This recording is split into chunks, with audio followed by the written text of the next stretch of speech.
So then I said, Flosser, I barely knew her.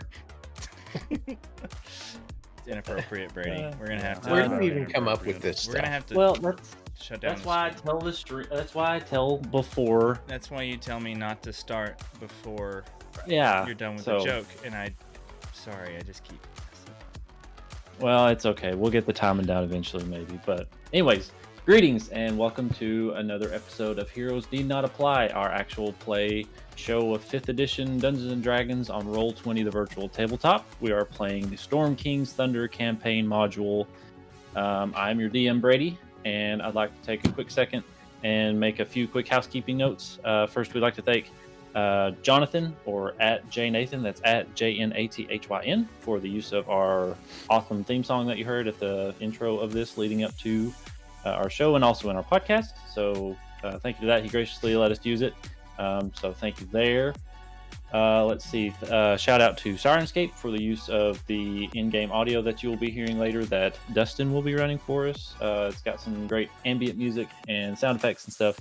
Don't know if we'll be using it much this time, just sound-wise, but we might. So thank you to that. Some good heavy role play. Yeah, well, actually, yeah, there may be some time for that. Let's see.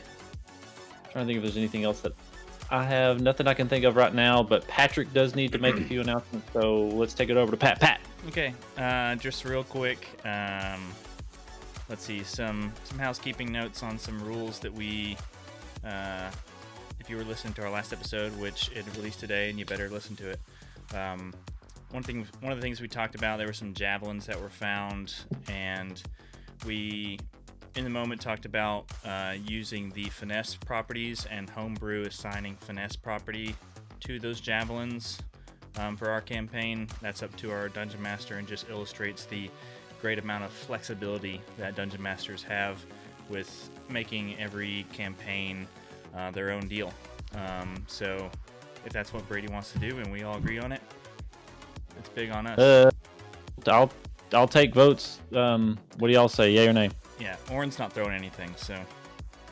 Except spells. I've only ever thrown one thing. But the good thing is, if we went with that, then you could also assign finesse to Jacob's hand axe, which uses strength.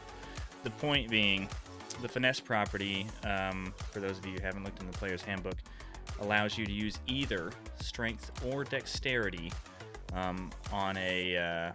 for a weapon. And so when it relates to the thrown property, a javelin should, by rules as written raw, only use the strength property for its attack rolls and stuff. But if you say it gets finesse, like the dagger does, then you can use dex instead of strength. So let me throw this out. We were talking about it a little bit before stream, but I'll just tell my reasoning. So, ranged attacks mostly are like dex based. And I was thinking, if you are throwing a javelin, while yes, we said it is an Olympic sport and it does take great strength. I'm not belittling that. But my thought was, if you're especially aiming it, because you're not going to throw it over, like 80 feet. You're going to be throwing it at like, 20 to 30 feet. But you have to be kind of dexterous to be able to control it, to throw it where you want. And that's why I was thinking, or you could just be strong enough to just be like, we throw hard, wah, like with strength. So that was my reasoning behind it being either dex or strength based and using it to your advantage. And also, you're only a party of 3 in a campaign module that is usually a setting for 4 to 6 players. So I'm trying to give you guys a little bit more flexibility and ability to not just get trampled and give you more opportabilities to. You want to keep just throwing me dex checks all day. Dodge checks, more like. Yeah. The guard doesn't believe me. You want a dex saving throw? Sounds good. I'll just dance around him until he believes me. I'll do it. I shall continue to throw shade. Oh, Hmm. so is that a yay, or we want to keep it that way? House rule it. Sounds good. Throne. I'm good with it. Okay, so Say it's that also GM will discretion. apply to Tarot's hand axe. So can be either strength or dex. So javelins, same way, strength or dex. But just make sure y'all remind me because I don't know if I'll be able to remember that to keep up with it. Oh, don't worry. I'll just be like, oh yeah, it's Dex, Brady. Everything I do now is all Dex. And I will just be like, yes. I'm finessing We the talked system. about this. It's Dex. Be like, oh, okay, I guess I said it. All right. Okay. I'm done. Well, that do you So- have anything else? And then I think we have one more thing to mention with Jacob. What you got, Jacob? It's Dustin. So that's what I meant, Dustin. I was looking at Nothing. Jacob. I was looking at Jacob's Jacob, beard. you got something I to... see you up there. I see you up there. A 4 All and right. a 1. So I got the chance to run by the Game Keep there in Nashville. For those of you that like your local game stores, I met the new owners and managers, Ron, Brandy, and Kaylee. They're located on Lebanon Pike. They're currently under new management, and they want you to come by and talk to them. Tell them your favorite systems, your favorite games. They're redoing the entire back part of the store to support role-playing community as well as other different types of game systems. Stop by, give them a hand. They love the community. They love the interaction. They're open 11 to 8. They're closed Sundays currently. But the game room, if they can get some assistance, they're looking to have it reopened by April so we can come in and hang out with Ron and Brandy and Kaylee. All right, that's all I have. Support your local game stores. Spend money there before Amazon. Good points. All Yeah, right. and you can get the Jacob- exclusive covers on source books. If Yeah. if you Yes, pre-order they them had through your Posh's local Cauldron of Everything. Yeah, where's my... I don't know. Patrick has it, or Oren has it, and it looks amazing. It's a very Alphonse Mucha. They had, That guy has it. They had the collector's Yeah. edition of Xanathar while I was there, and it was nice and black Look at and that. shiny, and it had little silver and gold embossments. Yeah. It's Would you worth look it. at it? Just Would look you at If you're it. gonna nerd, you got to do it just- right. just look Alright, at it. You can't half nerd. Would you look Um, at that? But yeah, really cool, really good. Jacob, do you have anything before we go? I do not. Cool if you don't. All right, that's fine. That's cool. I just wanted to make sure I didn't want you to feel left out. You didn't Nope. see anything. We're starting a charity um, drive for Jacob's D&D t-shirt. Yeah, If anybody because wants to donate any... yet We can again, reach maybe 50. that'll be the Guys, shtick I that have a Jacob never Sharpie. has. I can literally I can make something like 30 seconds. If Nah, we can it's reach okay. 200 followers, I will Maybe- get Jacob a D&D shirt. I can draw me a nice 14. Maybe to that'll be scale. our That way it's our just like our a shtick blip. where the three of us always match, and then Jacob's always out because the hat thing. Yeah, well, you're not... Earlier there. on. Oh, you're out. Hey, yeah, you're not wearing But- a hat. Hey, Well, me we'll and work Dustin on it. did Hawaiian shirts once. So Yeah, that's that's true. right. That's true. without talking about it. Like you guys always like, let's all wear hats. That's true. On Wednesdays we wear hats, but we don't play on Wednesdays, so that's why you don't see us wear hats that often. Nobody knows when we play, That's except well, everyone that's that not watches true. us live Yeah, we play Saturdays like right now. So yeah. speaking of playing, at 8:30. yeah, 9:30 Eastern. Speaking of playing, let's go ahead and get into where we left off. So, quick summary: last time y'all beat the ogres out in the dripping caves and were able to help protect the all the citizens of Nightstone that were found huddled in that cave. There were a lot of them. There was like around 30 or so, and Morack was in there, the dwarf, who is he's sort of this self-appointed leader of this group because nobody else really had enough. He's the only so- one wearing something of color. Everyone else Yeah. is just background characters. Uh, Throwing it out so- there. Everybody else looked exactly the same. It was so bizarre. It was the weirdest thing. It's like they were all pre-assigned tokens or something. With the level of inbreeding there, everybody's related. They look exactly the Yeah, same. Nightstone, the Mississippi of Faerun.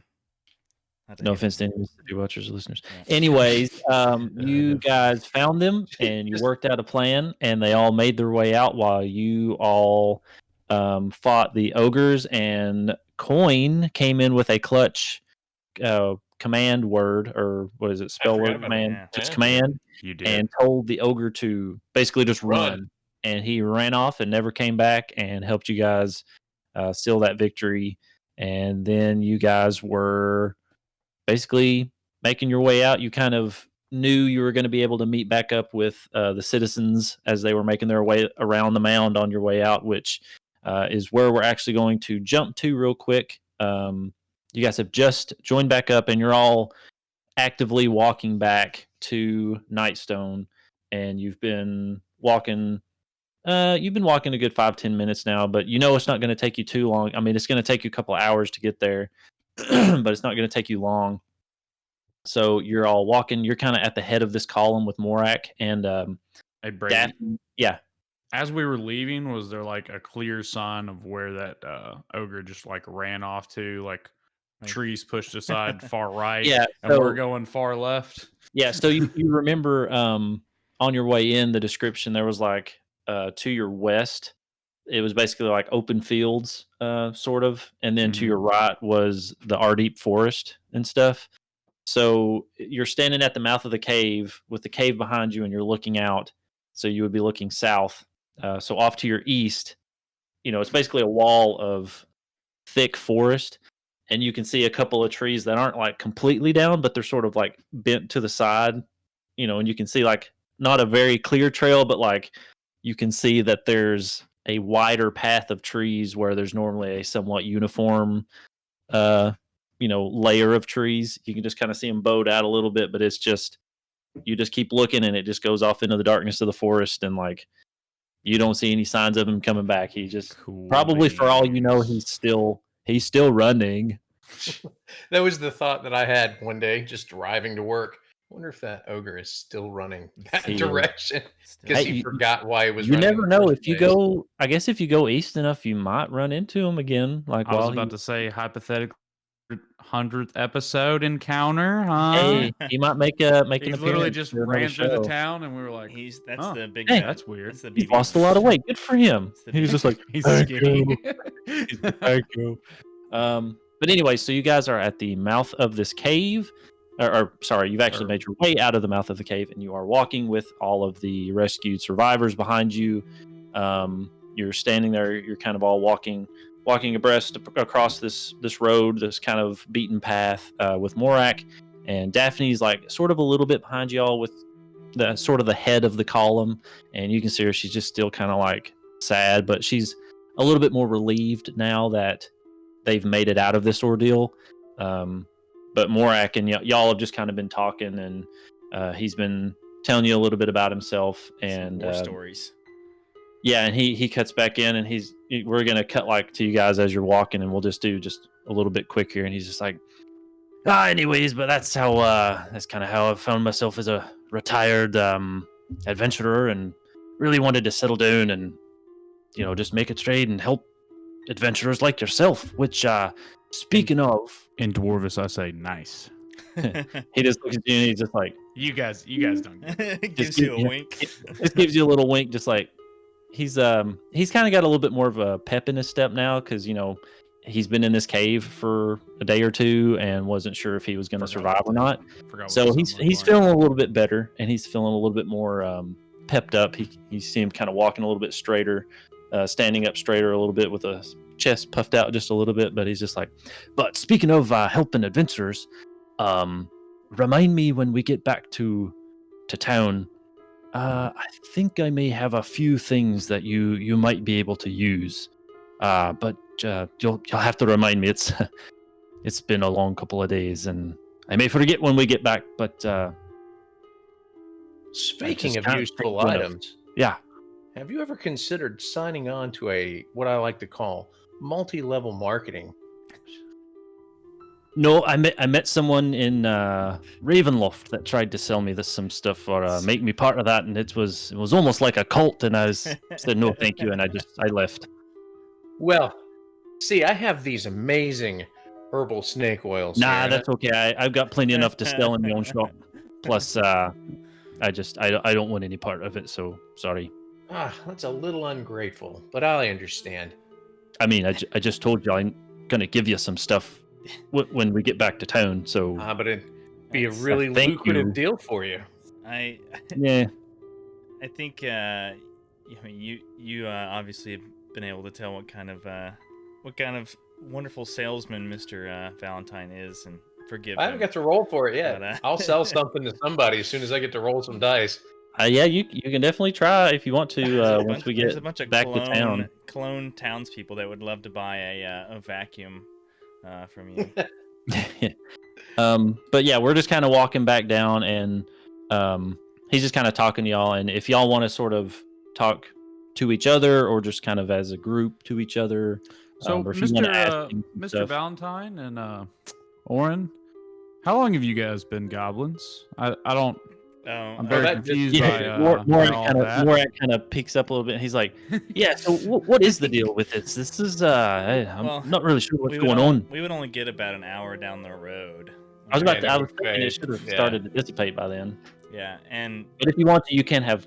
Well, no, dropped it. I'm just confused. Have you guys been faking as Being- your other races, and you're Yeah. actually goblins? Were they What's truly going on? undisguised selves while they were in Yeah, human and half elf form, or what's going on? We've warped his Is there reality. anything else I should be expecting? You guys are gonna like start flying, shooting lasers, like there may be some of that down the road. Fly is not I in the cast fly cleric on domain. Tarot. so you guys are walking along, and Morack says, what was it that brought you all together? Like, how did you become this adventuring band, this group of heroes?" And I look at him and I hold a I very- answer this tattered help wanted post shaking that nervously. I've just been clinching onto. Honestly, and strangely enough, it was the love of money that brought us all together. That'll do it. That'll do it. Yeah, I think we were all just looking for a little bit of coin, and we found a big coin right there. Yeah, Well, they too like to call me too much coin, if you ask me. the Bitcoin. A little bit too much coin. Too, More just coin than we bargained for. more coin than we bought Hey. for. Hey. A penny for your thoughts, a coin for a kiss. I'll pass. But no, we answered the call. You know, once we all joined together, we answered the call. Lady Vilrosa put out about goblin trouble you guys were having. Aye, yeah, goblins. You definitely don't have goblins anymore. Yeah, don't worry we about took that. care of that. Well, it seems like that was kind of the least of our worries until up just a couple of days ago. Yeah, and we heard the giant story from Daphne and Aye. Saldir. Oh, Saldiri? Saldiri, yeah. Yeah, Snake, guard. snake bat. Sad You're looking for. face You're as, trying to say snake bat. No, No, Snake was the goblin.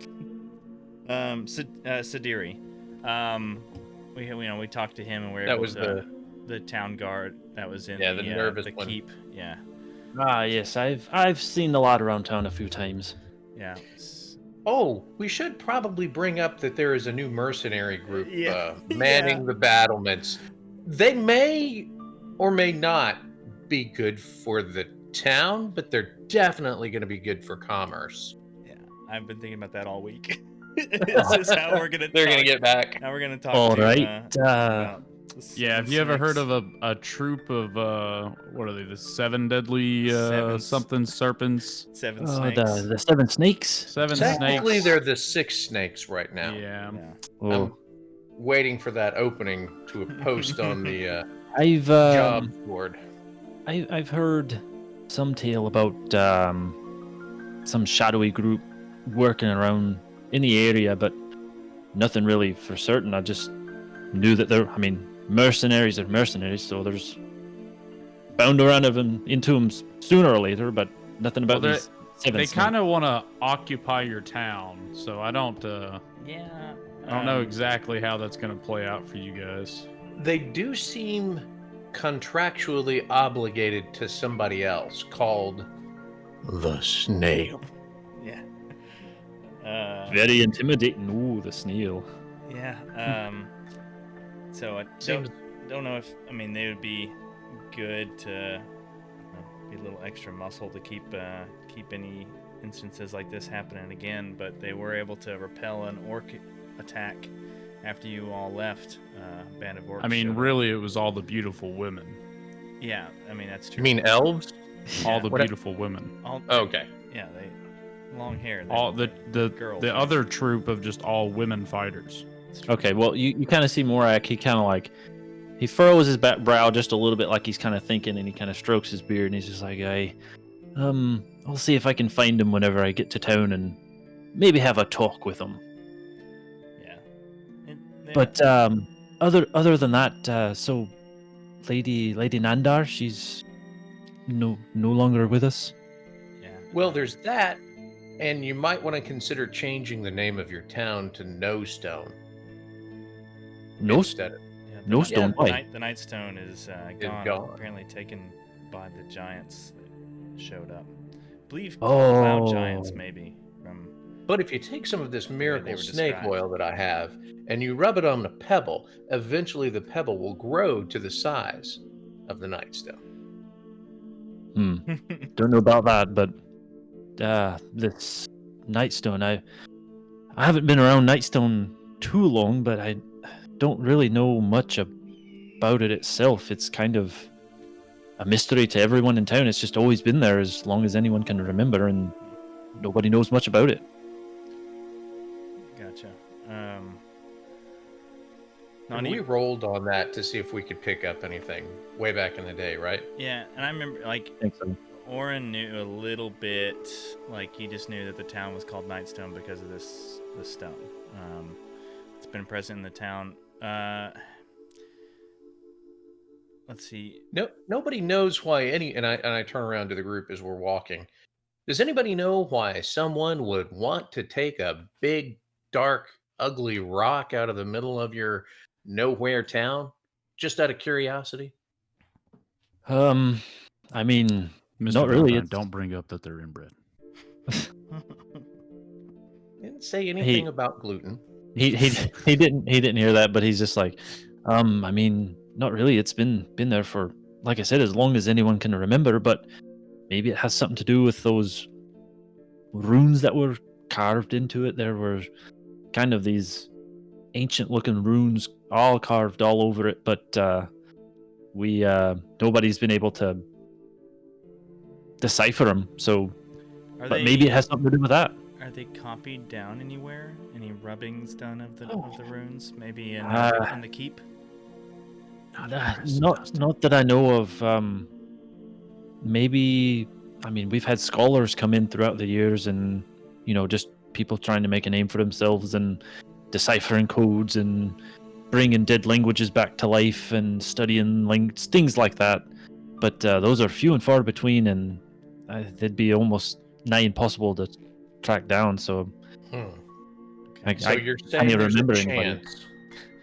Yeah. Nigh impossible. There's always but a only chance. near impossible. If you put your mind to it, I guess you could find them.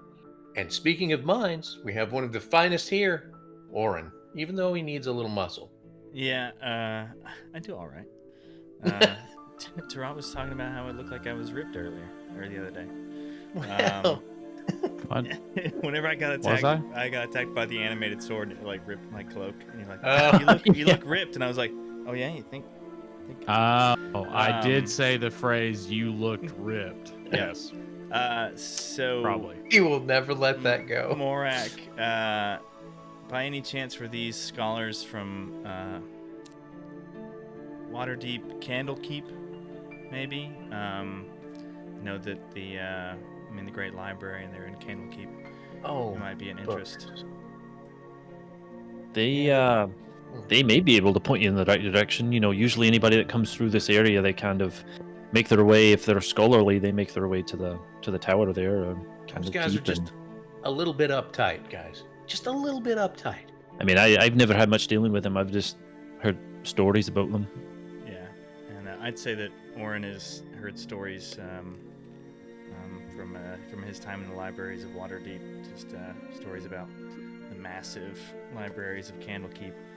Yeah, and you've probably actually sort of aspired to one day want to go into Candlekeep just because of the volumes of Yeah, it would be like and all the knowledge that's there for spell knowledge and arcane knowledge. Yeah, it'd be a kid in a candy store for Oren to go to Candlekeep. Kid in a Candlekeep shop. Candle shop. So It's known as a chandlery. Chandlery, right? Oh, So no need for that kind of language. so it may be something we can start with. Waterdeep's not too far away. We can start there and see if maybe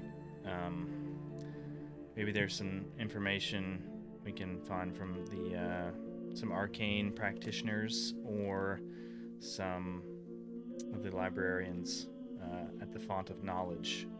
Can maybe point us in the right direction about the runes, or even just about activities of these giants, like what might have caused this. That'd be a good place to start, at least. On second thought, Candlekeep is a silly place. Let us not go. Yeah, Candlekeep is our Camelot. Do you guys have any other kind of just questions or anything? Because we'll sort of move on next to kind of getting back into town. Any last kind of just sort of chit-chatty things you want to talk about, or just Yep. So he said runes, so we know there were runes. We discovered that it was an arcane language that nobody understood. Mm-hmm. And what else have we discovered? Quick recap before we decide to end the conversation. Anything else we need to try to hit, metagaming wise? look back over all your selection options and the Still- dialogue options. Still Missed don't any. know whether That one's any not of you grayed guys out. are goblins, Oh, faking well, as in other Well, races. yeah, we're or not- You we're not are your goblins. races, and you just Human- faked for a little bit. There It's was no just- clarification. I asked, and It's true. Tarot I'll dodge asked, the Sorry, question. we dodged. y'all just kind of. we pulled the old. I need answers. I need That's- explaining. That's an I interesting still don't get the question, whole bird Tarot. possessing you, And that makes me think and it's about... been chasing us this whole time. Speaking of, It's right Aaron, there. Yeah. Where is this thing? Yeah, Kate's There it keep it. Thank you. I need to get me a little wax. Human, half elf, not goblins. Promise. Okay. Well, glad that is cleared up. I cast yeah. disguise self, and I'm now a dwarf. Yeah.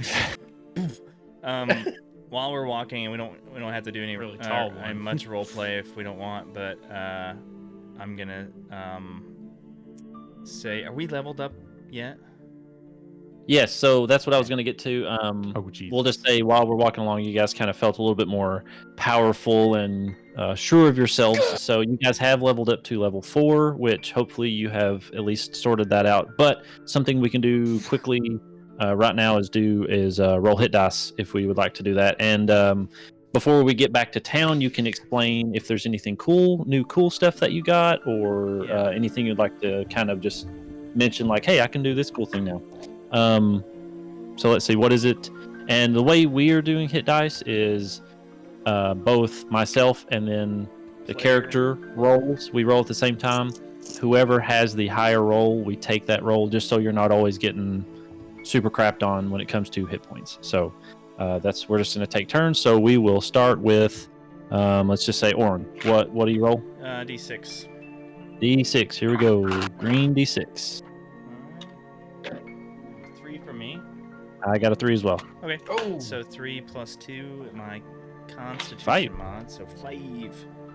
So now we will go to Tarat. What do we roll for you? What? Tarat, what do we roll for your hit dice when you level up?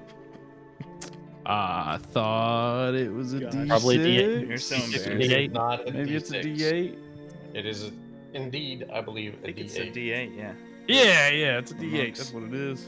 All right, That's what everyone else roll away, says. sir. Watch out. Roll away. 7. Nice. Good. I rolled a 2. Hell, 7 heck yeah. plus that con mod. Yeah, plus your con modifier. Now we come to Mr. Coin himself. What do you roll? A 6? 8? D8. D8. All right. D8. Roll that good old D8, and I got a 7. Nice. I was about to say I got a 9, but it's a 6. Wait, let me I got a roll my 9 on the D20. D8. That's how good it is. That's a What kind re- of D8 are you rolling? That kind of makes sense with you rolling like 20s every time you're hitting this. It's true. Hey, I can't help it. I can't help it, man. I gave him that D8. That's why it rolls I was gonna nines. say to be fair, blame it on Pat. Yeah, sorry about that. I have So doomed that's us.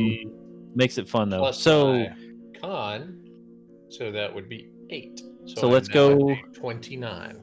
Sweet. So let's go back around. Start with what your hit points are at now, and then anything sort of new or cool or interesting or new abilities or anything that you got. We will start in the same order. So Oren, you go first. Go. Okay. So Oren's max hit points is 26, which ain't Nice. too shabby for a whiz. And I, in addition to the Firebolt cantrip, which we talked about last week, which will increase my cantrips known by 1, which is cool. So I got Firebolt as a new cantrip. I also picked up Mending because my cantrips increased by 1. And I picked up Misty Step as a spell, so I can essentially teleport 30 feet, which would be pretty cool for kind of escaping out of, if I get into we're in a tight spot, I can... Dang, we're in a tight spot. Unfortunately, I can't take anybody with me like Dimension Door, but still pretty cool for getting me out of trouble. And I also took Shield, which is cool because wizards don't get a lot of reaction spells, and Shield is always great utility spell in combat because it automatically adds 5 onto my AC. So if I've got Mage Armor, bringing me up to 14, and then I get hit, and I can see that like if you roll, and if you roll 18 or lower, I can cast Shield and cancel out that attack. And it lasts until my next turn. So sweet. Yeah, that's so if you might be getting a good walloping coming your way, you can just throw that up. So anything else? You good? That's it. Yeah. I don't think. Oh wait. 4th level is ability score improvements or feats. Yeah, I was about to say I have not picked, but I'll probably go with a feat. Terrible. And I'm big. I didn't know we were gonna. I mean, I should have. We talked about that. Big feat fanboy, but I'm gonna be basic, and Oren wants to make himself more effective, so I just went with a ability score increase. So Oren's intelligence went up 2 points. Bro. So I went from a 17 intelligence to a 19. So that's a pretty good pretty good bump. So that increases my spell save DCs and my attack rolls with spells. It makes you more smarter too. Makes me real smart. Cool. Anything else? I don't even want to know. My passive investigation is probably like a 21 now. 21. So is that it? You're still gonna get like the worst out of all of us. Yeah. Brady's gonna be like, roll a perception check. Thanks, Brady. Now, minus 1,000 to that. Minus DC 40. Next is Jacob. Yep, Jacob. Anything new with you? What's your up to 30 HP? Nice. And yeah, I will definitely go with a feat. I think I've got like 2 or 3 in mind that I was reading on. But yeah, definitely did not pick anything. Yeah, I guess since we're not planning on getting to any rumbles, this you could probably be. You'll probably be okay. But did you at least look? Do you get any new skills? Any new? No, it's just the ability or the feat for level 4. That's what I kind of thought. I get an extra key point. Hey, that's good. That's much more flurry of blows. I mean, that came in handy last time. That's how you KO'd. Up to 4. That ogre. So yeah. Cool. So you good? Really handy. I'm good. Yeah. All right. So, Mr. Valentine. Last in line. What's new in your neighborhood? As he pulls out his just entire book, it's like, what isn't new? Wow. I went up to level 29. I chose Crossbow Expert, which is a lovely little thing. So I can fire the crossbow with, I'll have to reread it, but I can fire it with no penalty, essentially for cover. So kind of a sniper.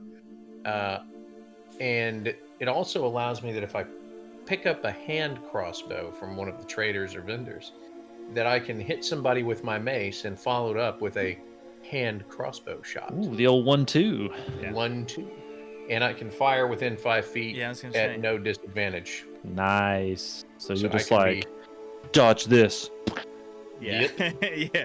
So I also picked up a cantrip and a level 2 spell. Nice. I picked Do up tell. mending, but since Patrick took mending, I hurriedly crossed that off my list Just and hit. chose thaumaturgy Mm. instead. That's a good one. Thaumaturgy We should have is a talked neat about little that. spell. What- Yeah, what- well, I was Sorry. about to say, what does that do? You just like Basically blow on mud and then you do something with it? No, thaumaturgy, you can like amplify your voice or throw your voice or change yeah, your yeah, yeah. eyes Change- to glow red. yeah, and some other Blow open With open the windows. voice command, I can cause any unlocked door or window to fly open or slam shut. I it's cause basically a minor drama tremors. queen's like It's- favorite, just the way to Hype make an man? entrance. It's like- Yeah, it's like your own hype man. You're just It's- like when you walk in the door, Yeah, like, it's like poltergeist spell. So yeah. I could possibly use that to force people to buy stuff. So what was your other second level spell you said?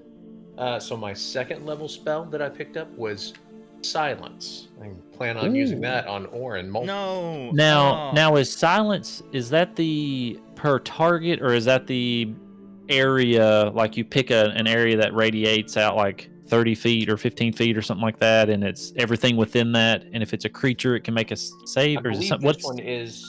I believe this one is the first one where it is a targeted creature. And it can make a So, save like a will or like a wisdom Silence. save or second level illusion. It's for the duration, no sound can be created within or pass through a 20-foot radius. Okay. So that one is a 20-foot radius. Nice. So I can make us quiet if I need us to be quiet as well. Your stealth checks So in- to the max. so you said just an area, like it can't move, you 20-foot just radius. okay, you just pick a point and then within a 20-foot radius it's quiet. Well, I'll read more while we continue moving on. So you can make things super dramatic and then hush them immediately. And then a silence literally falls over the crowd. Literally. Okay, cool. Anything else? Did you say what your hit points were up to? 29. Any creature or Ooh. object entirely inside the sphere is immune to thunder damage. Yeah. It doesn't say I can move it. It says it's centered on a point I choose Okay. within So it's- range. Okay, cool. So it's an immobile. Dang. You just say there or like on that pillar, around that pillar or that campfire, something Yeah. like that. Okay, But it cool. does say that this is interesting. The sound can't be created within or pass through, so nothing would be able to make it through. We're in a hallway, and we're firing a hand cannon in the hallway. The other side of the hallway, the sound won't pass through that barrier. Yeah. So, if So you- anybody on the other side of that 20-foot radius further down the hallway can't hear the explosions. Yeah. There you go. Or the clanging of battle or Bad stealth checks. Yeah. stuff like that. All right, that's pretty cool. Yeah. Okay, so is there anything else you guys would like to bring up or discuss real quick Yeah. So about character stuff? as we're walking to Nightstone, I'm gonna say, Tarot, can I see your axe? I know you said it was damaged. Yeah. Same yeah, thing I was thinking. The We Aw. literally had this same thought. We should have talked. I'm sorry. Did you give it? boys. I only got one. Who wants it? No, I crossed mine out. I can just be loud and obnoxious Like, now. I'll take it. That's there my you go. special And, power. As we're walking, Orin takes his 2 lodestones required for the spell, which are essentially like magnets, and just moves them around on the blade. And as long as it's not damage greater than 1 foot, he repairs the hand axe from the damage it took from the black pudding. Cool. Yeah, and it was. I mean, it's just on the hand axe, and you basically just kind Or of on the like, blade. yeah, you take the blade and wave them over, and it's kind of neat because I don't know if you guys have ever really seen it before, and maybe this is Orin's like really first time with experiencing something that he can like, besides frost or chill touch, and this is some kind of like more subtle magic that he's kind of subtly controlling. And you guys, I don't know if you've seen magic before or not, but he rubs them over, and it's almost like these magnetic stones are, as he sort of circularly goes around in little circles on top of it. It's almost like they're pulling the little pits from the acid because the metal's been pitted. It's almost like it's just kind of like raising it up to the surface and filling it back to where it's smooth. Which it wasn't much damage, but it was subtle, but it's pretty cool. And Orin, you might kind of sort of be not really surprised, but just kind of like, oh man, like it's working. Orin is like smiling and is so like just like braggadocious, like feeling like super full of himself when he hands it back to Tara. I'd be like, has your hand axe ever looked that good? And you hand it back, and the sun just kind of gleams off of it, and it's just like, ding, does the whole anime sheen. Go to my arm, and I'm just like, yeah. It's definitely been sharper, but it looks pretty, I guess. Yeah, it's I mended it, I didn't sharpen it. It's a mending spell, not a sharpen axe. All I'm saying is when I take stones to my axe, it gets sharper. I'm not prettier, but yeah. Okay. I appreciate it. Thank you. I appreciate you saying that. I appreciate you appreciating that. I can see my face with the Oh god, that's what I look like. Like you've actually make it rough again, and I just throw it into the dirt. I've actually never seen your face. I was about to go out, but then I saw how I looked in a car window, so I'm not going. Oh, man. Okay, cool. So you have mended that, and do you have something, Dustin? Oh, I can't. The only other thing I would consider even talking about was trying to get more information about what possibly could have happened from the refugees as we're walking. Trying to get more eyewitness statements about the rock falling from the sky. Yeah, so we'll say as you after you guys sort of had your talk with Morack, you just sort of had your own sort of quote unquote free time as you were walking back. You still had a couple hours till you made it back, so you just kind of made your way back through the column of people, checking on people, seeing if there was anything you could do to help patch up some wounds or help people that may have turned an ankle or something or hurt themselves on the either escape out of Nightstone or that was inflicted on them when they got to the cave. So, and as you're going through, whoever's wanting to do this, and as you guys do this, you're just kind of asking what happened, just trying to get a better picture. But it's basically the same story. Out of nowhere, we were just minding our own business, and all of a sudden these boulders started falling out of the sky. There was a cloud on this hovering over us on an otherwise cloudless before day. And we just basically were going to go to the keep the main keep, but the bridge was destroyed. So that's kind of their fallback thing, was to run north up into the woods. And basically that's when they were accosted by all these goblins outside of the cave and were... So were you going to the cave? Was that your original fallback location, or did you have a pre-staged location you were going to? Yeah, because you just didn't make it. That's what Sadiri said, that they would be at the cave. So obviously, he knew before they got there that they were going. That's their rally point. Okay. Yeah, and the reason that they weren't really sure or didn't know about that the goblins were there and the ogres and stuff was normally everyone just retreats back to the keep up there.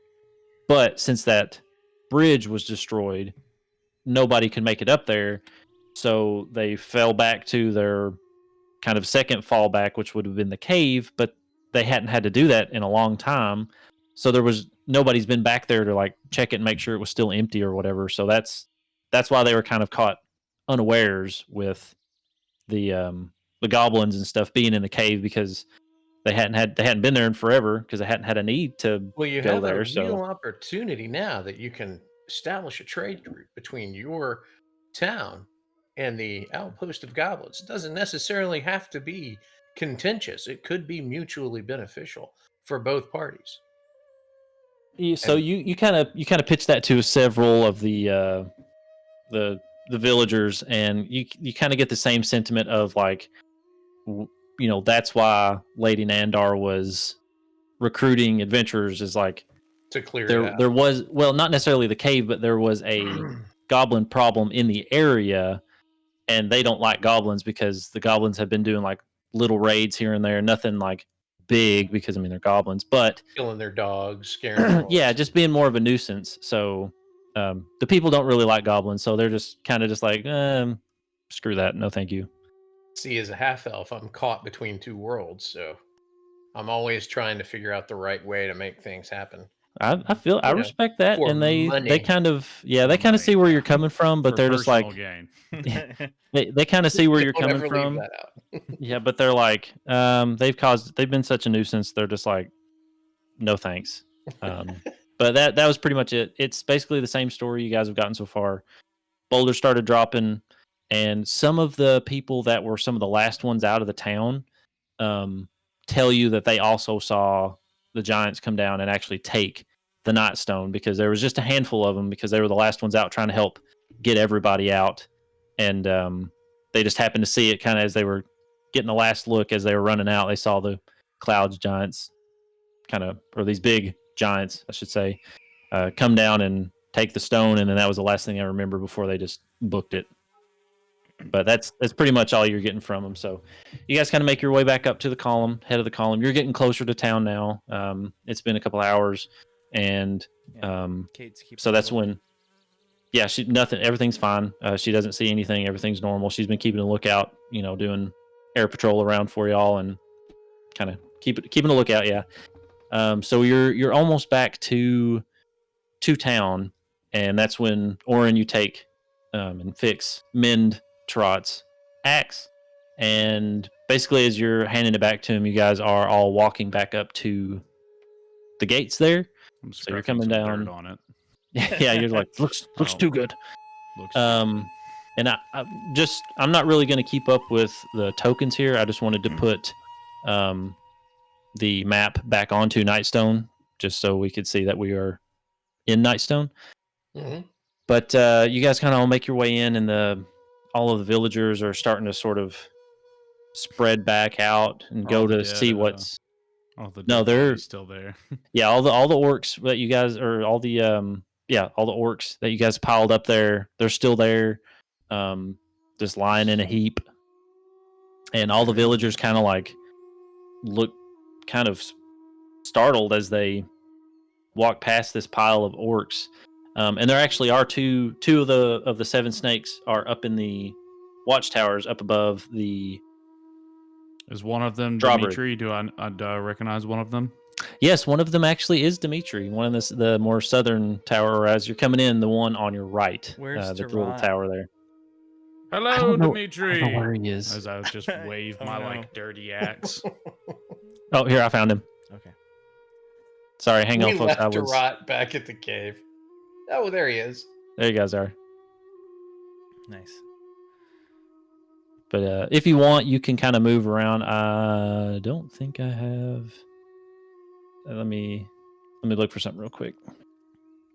And then all the boulders start shaking in the town as they're actually giant arachnids. What?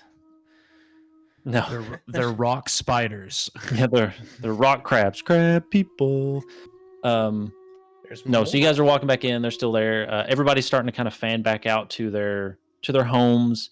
They're sort of surveying the damage that they may not have seen while they were making a run for it. So they're really taking in what all's happened. Some are like, oh, it's not quite as bad as we thought it was. Some people are like, oh my gosh, this is terrible. How are we ever going to recover? But they're just kind of saying this to themselves as they're I'm just fanning gonna out. follow Morack wherever he's going. Okay, so He said something about souvenirs. yeah, so he's making his way back to the Lion Shield Coster, which is the this inn here. So if you guys want to make your way over, No.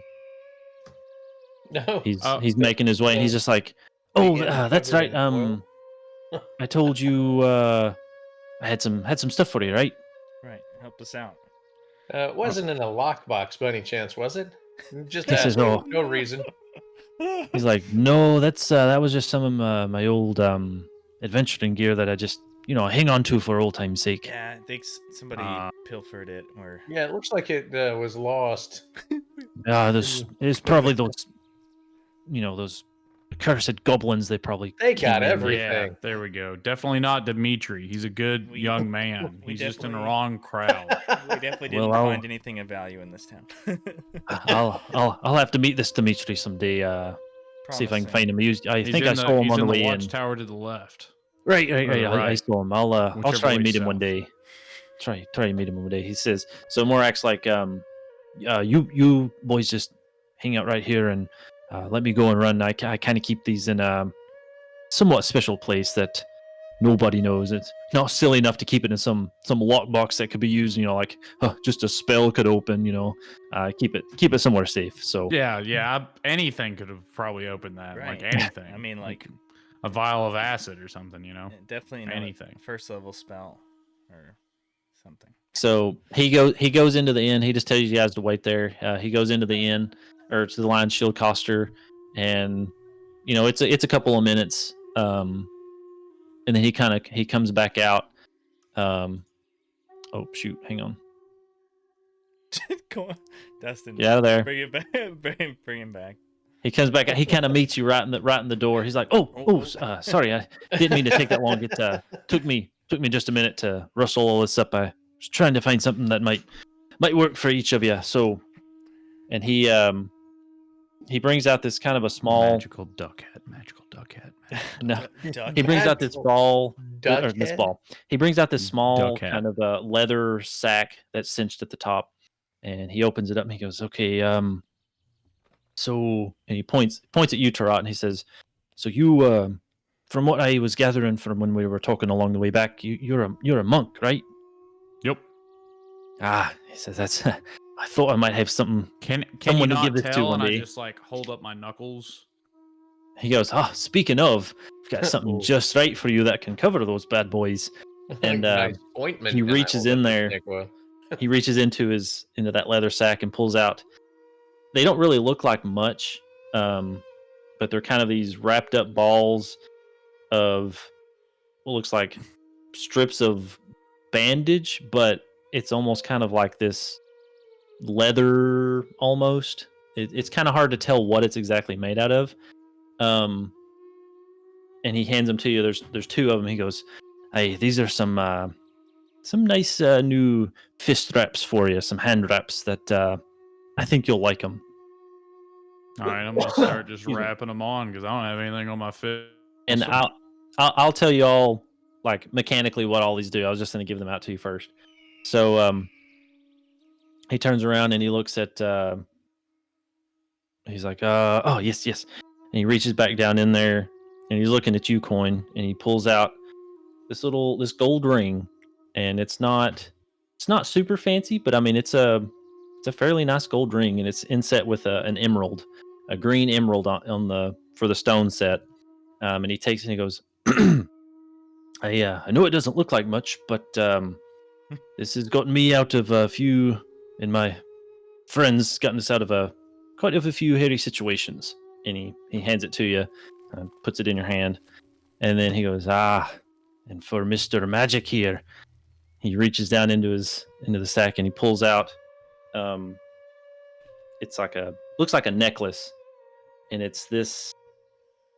Imagine the shape of the rupees from Yeah. Legend of Zelda, like the elongated hexagonal Yeah. kind of thing, but it's maybe about 2 inches long and about an inch wide, and it's set back on this simple silver plate, but it's like this sky blue, somewhat opaque, transparent. I don't know what kind of stone it would be, but it's this Like a light bluish, topaz opaque. or, Yeah, and it kind of looks cloudy, but it's just set on there, and it comes off of the medallion, or it comes off the backing maybe, a quarter of an inch, but it's basically just kind of like affixed to it, like that. But it's about 2 inches tall, 1 inch wide, just on a simple chain. And he says, "I think this will probably do you a lot more good than it does me." And he hands it over to you, and he just like drops it into your hand. So, what each of these things are is we'll start in the same order. Tarat, yours are what's called Fist Wraps of Fury. And basically, when equipped, whenever you use Flurry of Blows and you land a critical hit, you regain 1 key point. Ooh. And you only Nice. regain 1 key point per use of Flurry of Blows, not for each critical. So, like, if you happen to land 3 criticals or whatever with your Flurry of Blows, you don't get 3 extra key points. It's just 1 per Wow. use of like flurry of blows. So, and I also will say that these, if you choose to keep using them, or if you find something later, these will level up with you if you wear them and like sort of get enough experience with them. So just bear that in mind. I don't want to spoil what they may do in the future, but they will level up with you and become a little bit more increasingly somewhat powerful as you go. The kneading properties for dough are +1 kneading as well. Yes, and it does help you. Doesn't your hands don't wear out as quickly when you knead dough. we'll say. I wish I could read, but I'll take it. Okay. But he kind of, after he gives them to you, he sort of explains in game terms what they do to your characters, but I'm just telling you mechanically what they do. So Coin, you have what's called the ring of the ring of regeneration. Oh gosh. And 3 times per day, you can use this ring to heal you or an ally you can touch. And whenever you heal them, you roll 2d4 plus 2. So it's kind of like basic healing potion. Yeah, but you can use it on yourself, and it takes an action. So you use it as your action to like concentrate and draw on the power, or concentrate to release the power into an ally that you can touch. So it's just kind of I could use it as a non-lethal bludgeoning damage when I smack right on the back of the head and heal. Yeah, whenever you turn that emerald to the inside and 2d4, dummy. You hit me, but it feels good.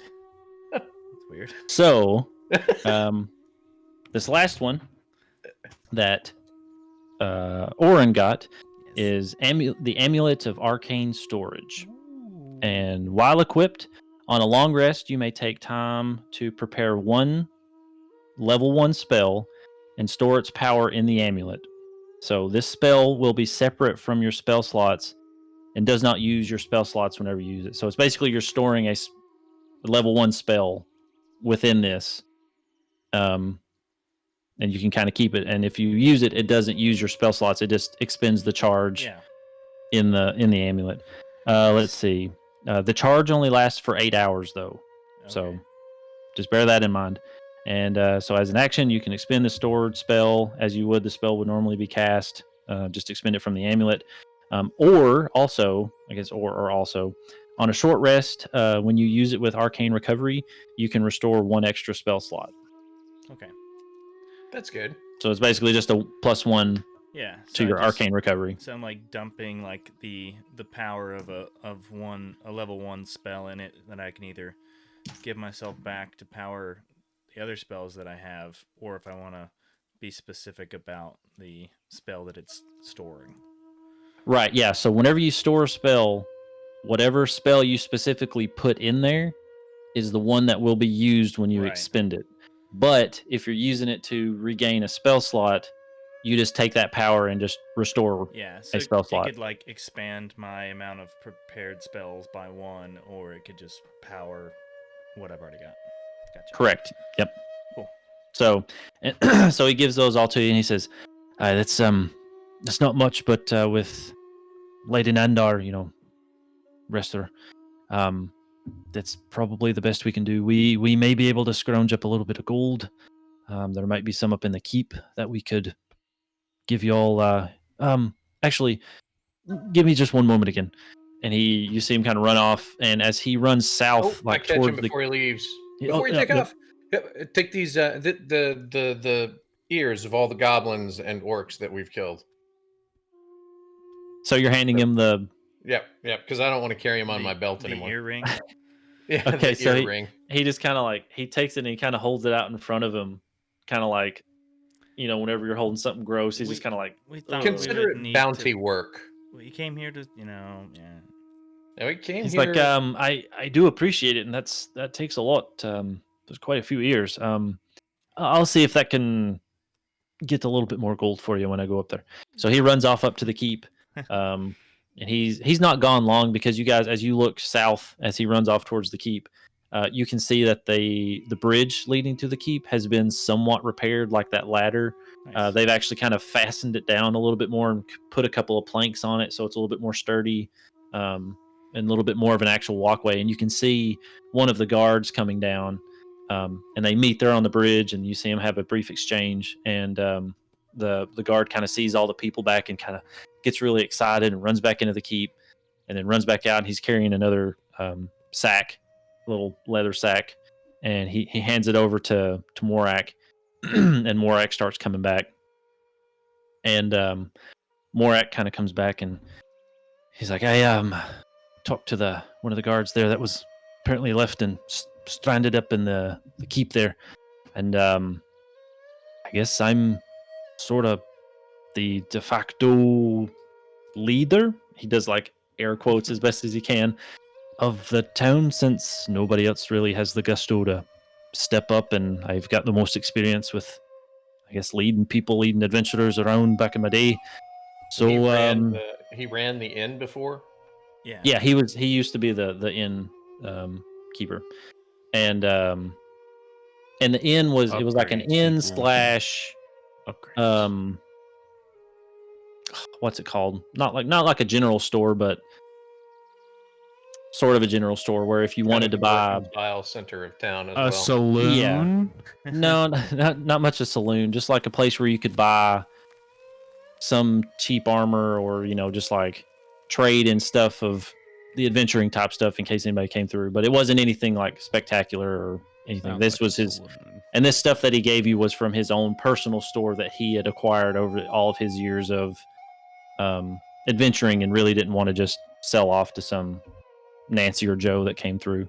But he's got this little leather sack, and he's like, so I guess as mayor, that's weird to say, of Nightstone, for the time being, on behalf of all the villagers that you saved and myself, we'd like to give you this. And he hands over the sack, and it's about Sack of potatoes. yeah, here's your potatoes. No, they're it's about the size, a little bit smaller than a bowling ball, and it looks quite heavy, and it's got 750 gold pieces.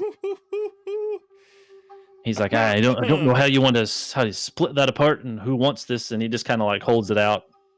He's like, I don't know who wants to take this, but it is a wee bit heavy. I mean, I'll grab it. Sure, yeah. Tarot has really no sense of money.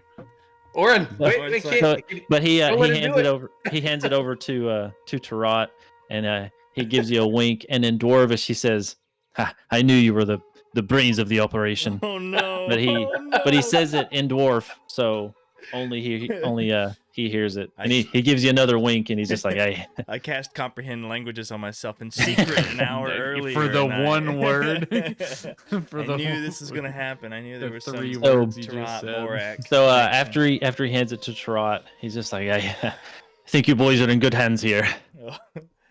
So if Indeed. it's possible now, we've got all this taken care of. I would like to use my shopping list. Oh, you're shushing me. No, you're good. It's Oh, okay. other occupants. Shopping list. Yeah. So I was looking for. I'd like to pick up a couple things, trade some things. We're gonna have the opportunity to do that before we leave. Well, you're town talking through this guy. to a mayor.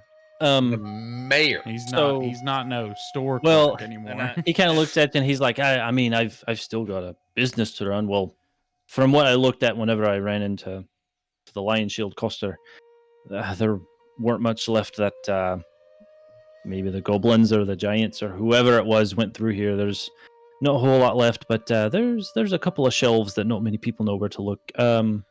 What was it you were looking for? Maybe I can just help you out. Looking to sell this light crossbow that I've got, pick up a medium crossbow. Since I've got Crossbow Expert now, I can reload it without having to expend an action. And also the hand crossbow, because I can take a melee attack and fire my hand crossbow.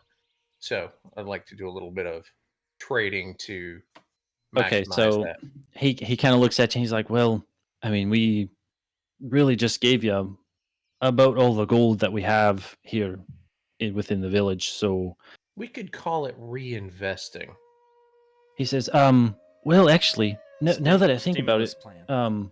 there's you could pass a message along for me to someone in Waterdeep for me, and this would probably they would. I mean, if you go to Waterdeep, you'll have your pick of the litter there, as they say. Yeah. What does that Give me a mean? second.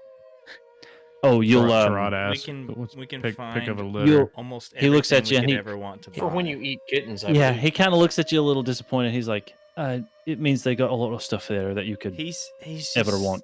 He's just never been to Waterdeep. It's he doesn't- Never been to the big city. It's Yeah. it can be quite Just didn't know Wait. what a litter was, but okay. Still didn't get an answer. got it. So when you go to make pies and you need to use kittens to make pies, you get to pick the kitten out of the litter so that you can make the pie with the pick of the litter. Trot's Right. gonna set up a Brady, does Sweeney Trot know what a Todd- kitten is? Sweeney Todd operation. Yeah, I mean you've seen a kitten. Okay, that makes sense. Sorry. Let's see. You were saying message to someone in Waterdeep. What was Yes. Yeah. Hang on just a second. I gotta find the name real quick. I can't remember what it was. Let's go. Not that one. Not that one. Not that one. There it is. Okay.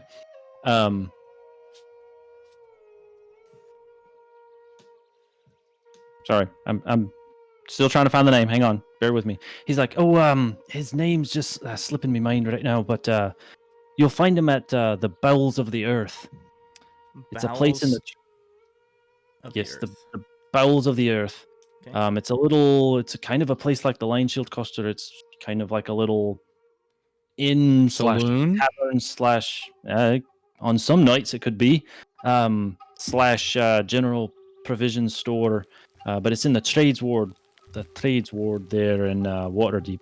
So if you head there, it's there around Virgin Square. So go around Virgin Square. This place, like I said, is called the Bowels of the Earth. Yeah, Orin's probably immediately got it. Yeah, Orin, like, he's like, oh, I know the place. Yeah. And Never been in, but I've seen it.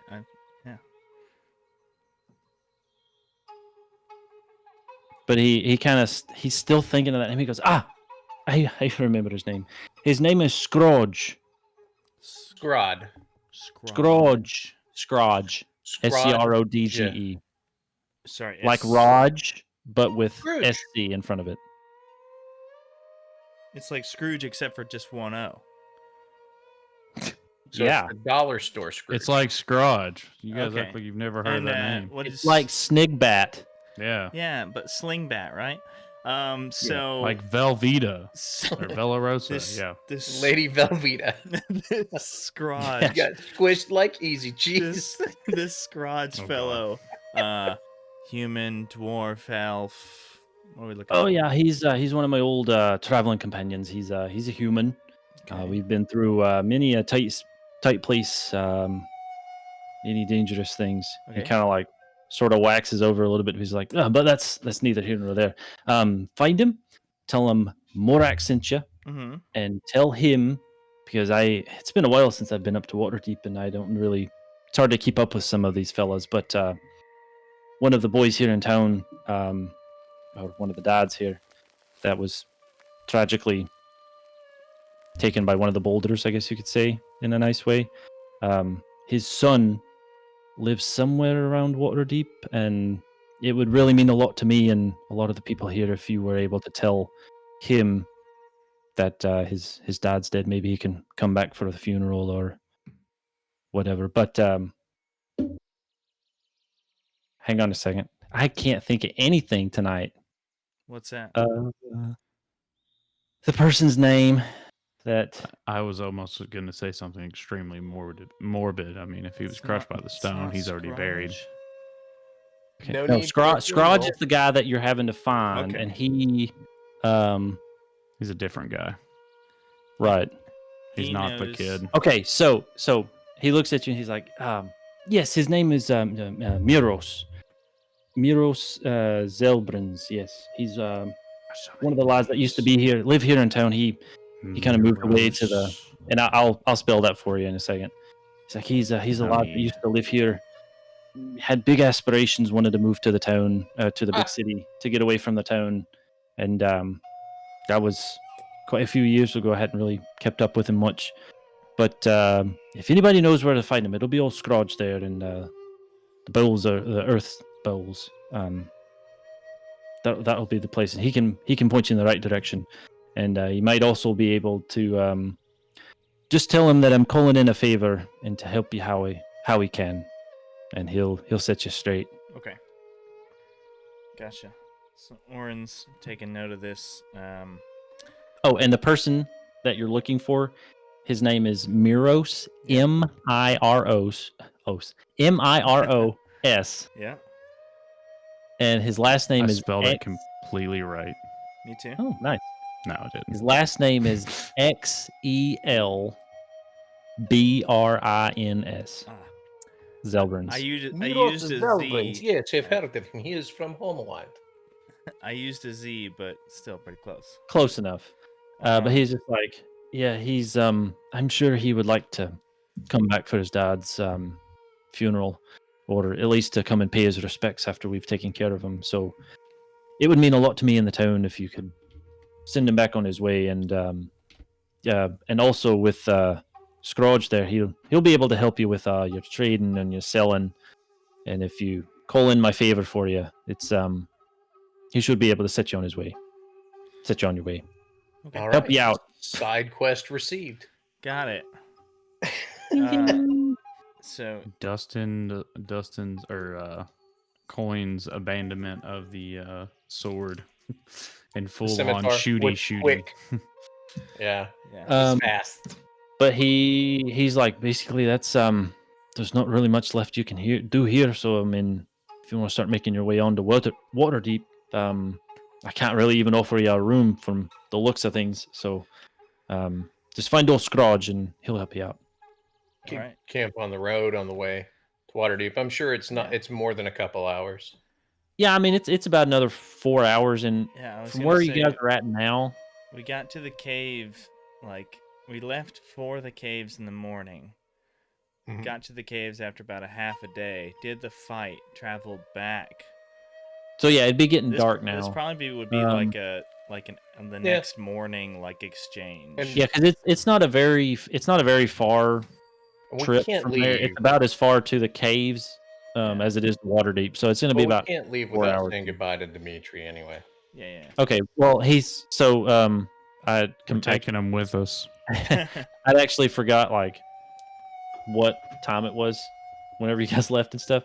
So more actually, but We need to I think check on one of the Kella rooms. Oh yeah, because she's um, supposed to be having severe bowel distress at the moment.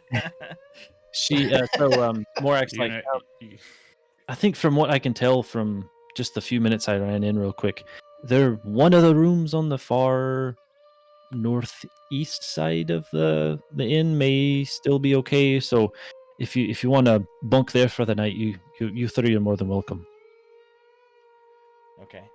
Yeah. I don't think we. I mean, Oren doesn't need to get into all the role playing of that, but just next morning.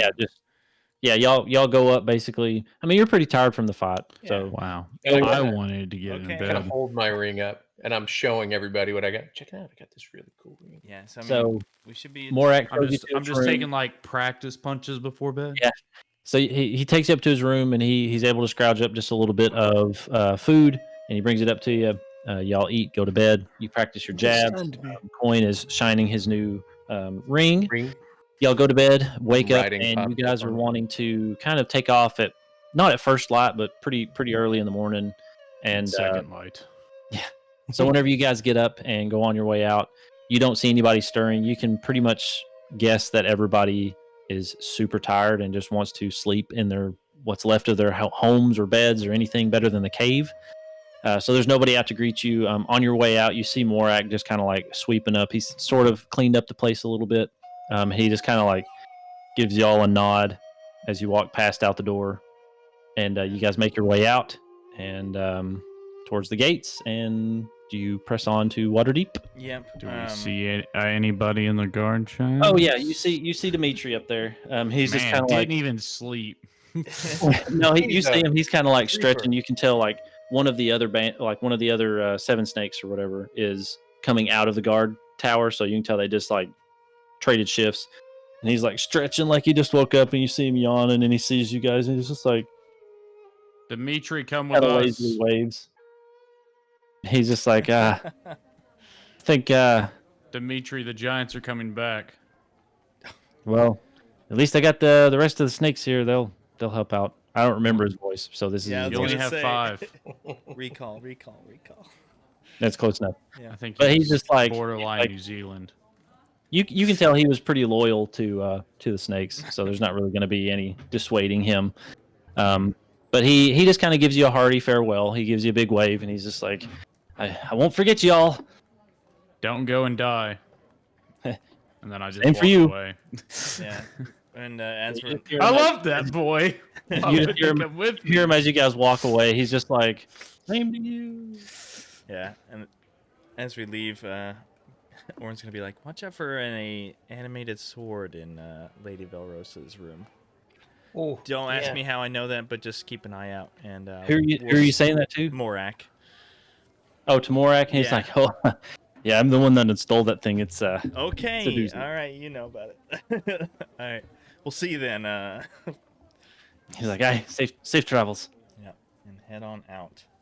So you head on your way. So we're gonna travel just straight on to Waterdeep. Okay. So cut to travel montage. You guys make your way. I mean, it's another pretty day.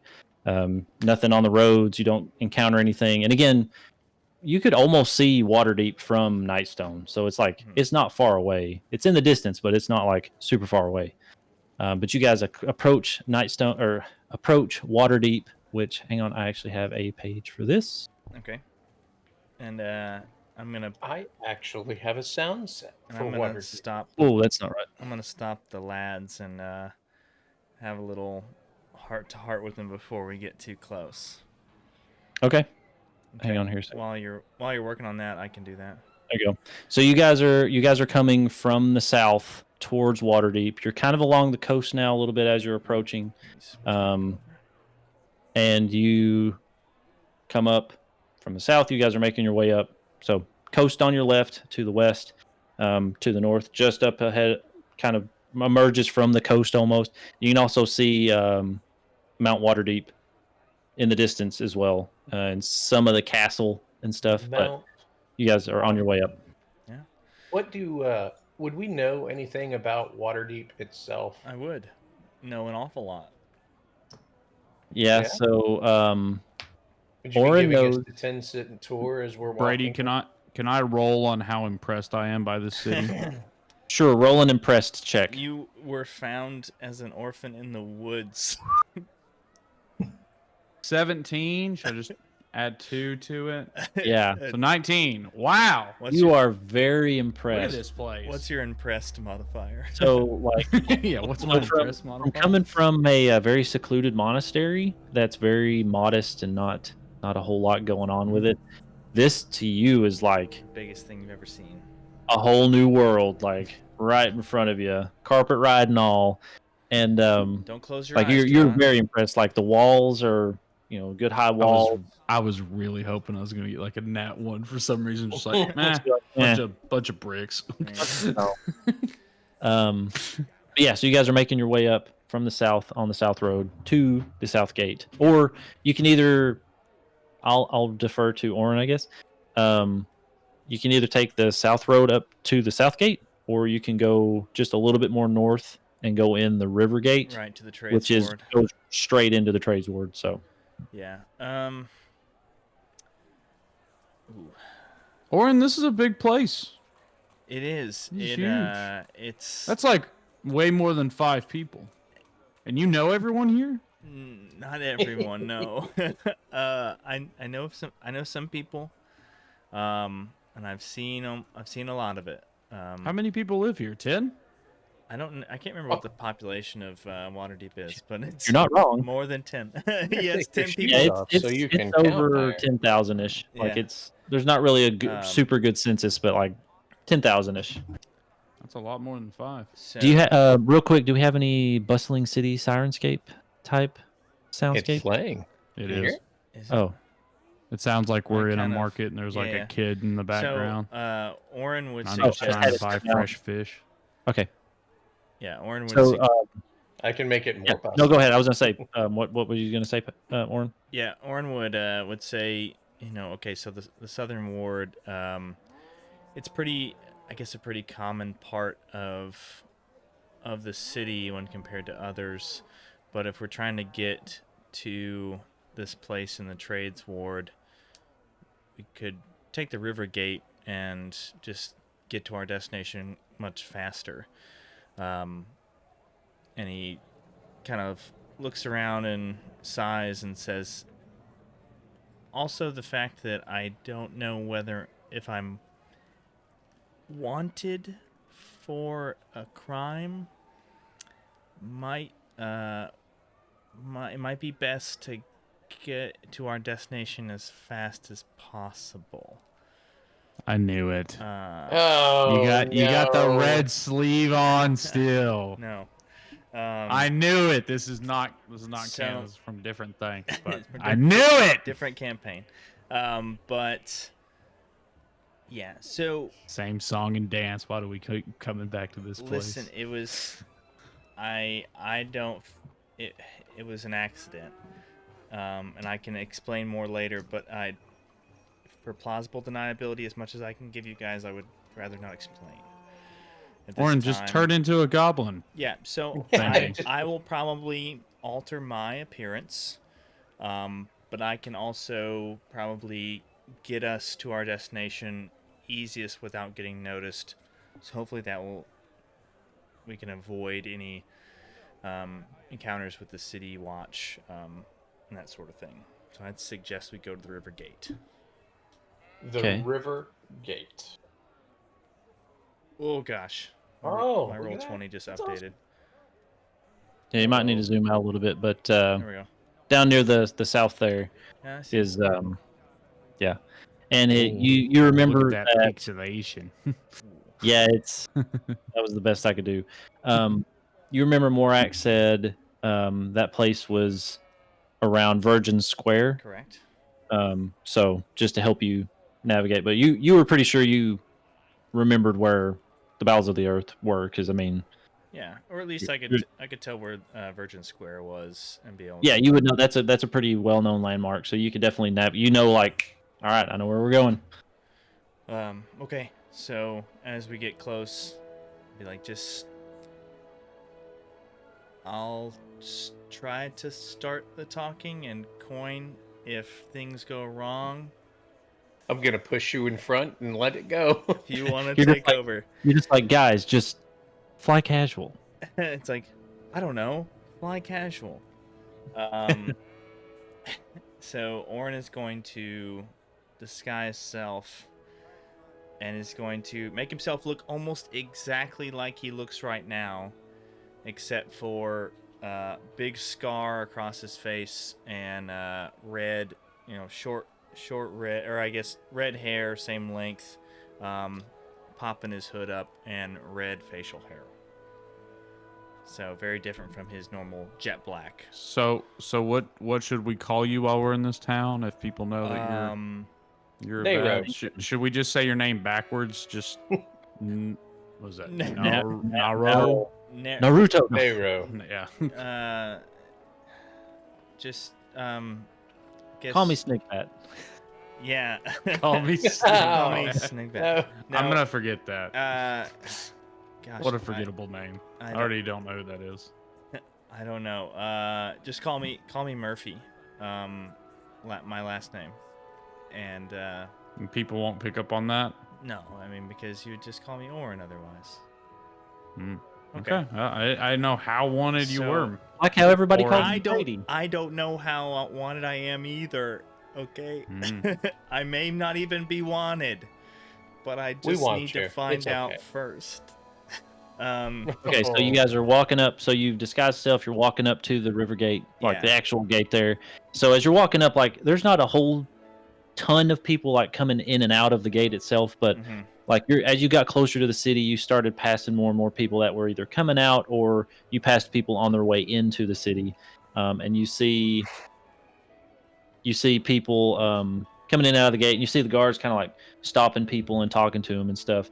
And as you get up to the gate, just one of these Waterdeep guards comes over and he's just like, "Stop! Let me see your passes." Look, Well, there's know, no I need think to. I we instinctively left them- just reach into my bag and grab I some of those literally gold said, pieces. Let me do the I grab like 4 of those gold pieces, or no, 3 because there's 3 of us. Again, I'm not sure if I know what this is. Don't do that. Don't do that. Hey, no, that's an accident. He didn't mean to do that. You see him push his hand out. He says, "No, you don't pay me. So you don't have your." So I'm guessing No, I you're think new we here. do. No, Guys, he kind of looks at. He's like, reconvene. so. Oren. I reach will, back in the bag and I grab please, more. Stop. Jeez. It's not me making all the bad decisions this time. You He just can't keeps- say it was my I plan. don't know what who a did pass this. is. Pushing your hand back, and he just Oren said, is- "It's okay.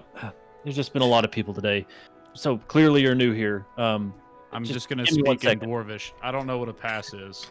So he turns around, and like you see him shuffle through some papers, and you see him sign something and stamps 3 pieces of paper, and he just says, "Here, make sure you keep these on you at all times. This is your day pass. If you're not out by tomorrow morning, and you're found with these papers in hand, you will be thrown into prison. So unless you receive your long stay pass or your business visa or something to that like, Student visa. you can stay in town." And he kind of looks at you, he's like, "I know this seems like a lot, but long story short, we've basically just had a lot of attempted assassinations of some high-ranking people, and we're trying to keep track of people better, of people coming and going. There's a lot of people here." And he's just like, "Man, this is just what the higher-ups wanted us to do. We're just This is doing." the most people I've ever seen. There's more than 5 people here. He's like, "Well, you're not wrong." How do you make rice for this many people? He just kind of looks at you, he's like, Sir, please forgive my it takes- country bumpkin dwarf friend here. Thank you so kindly for these passes. We shall make sure that we shall take very good care of them and make no forgeries. We'll see you later." So he just hands them to you. He's like, "Yeah, oh, okay." And he kind of like ushers you along, and he's looking at the next person that you've kind of caused a little bit of a backup of people coming in behind you. And he's just like, "Next papers." And then like he's just on to the next. You were just some more faces. So you're in. You have your day passes, or your like sort of 24-hour passes, I guess you could call it. Boom. There you go. So- Hey. Yeah. So as soon as Where's we, y'all's, huh? As soon Huh? as we turn down like I'm the going to over-engineer mine and bring it to the next show. yeah, as soon as Gonna sit on we this desk. as soon as we get to a alleyway that like Oren knows leads because he has with his background the city streets feature, so he knows the quickest way to navigate through the city, especially being his Patrick. city. Are you saying he's street smart? He's street smart. He's streets ahead. wicked. and- Streets ahead. And if you if you don't Which, know, real saying quick, streets smart. behind. By the way, for people who are listening, Jacob actually drew out and wrote out a 1-day pass and was holding it up to the camera just for Oh, everybody I at was. home. But basically, so you was. come in. You And come that's in. why the you should watch river gate. the stream. That's right. You come in the river gate, and you take these, and you're basically you cut across the high road there, and then you're ducking and weaving. You're making your way. Making my way downtown. Making There's my a way background downtown. voice of a very cheerful woman. Bring out your dad. Yeah, you see a wagon of dead people Did you passing guys hear by. that? Be like, Oh my god. This has got to be a new experience Be for like, Tarot. did as I he mention- watches did I mention a there's a wagon plague full of on? dead people go by. There's- So basically, Tarot's obviously not laughing at that. I just oh, no, that's out not, yeah, me in real life, I'm laughing at that. Bring you out your guys- dad. you guys see Oren sort of like shift into a different mode that you haven't really seen him in like before. You've seen him in this kind of studious, like not really hard nosed, but just like almost by the book, sort of like, Very you know, let's do what's bookish best. fellow. I got to weigh my options. I think about things. You know, let's do the right thing here. To as soon as he gets into this city setting, he almost like shifts and doesn't really like hunch over, but he's kind of like, you can see him. He's a little bit more alert and on edge, and he's just like, "Come on, follow me, guys."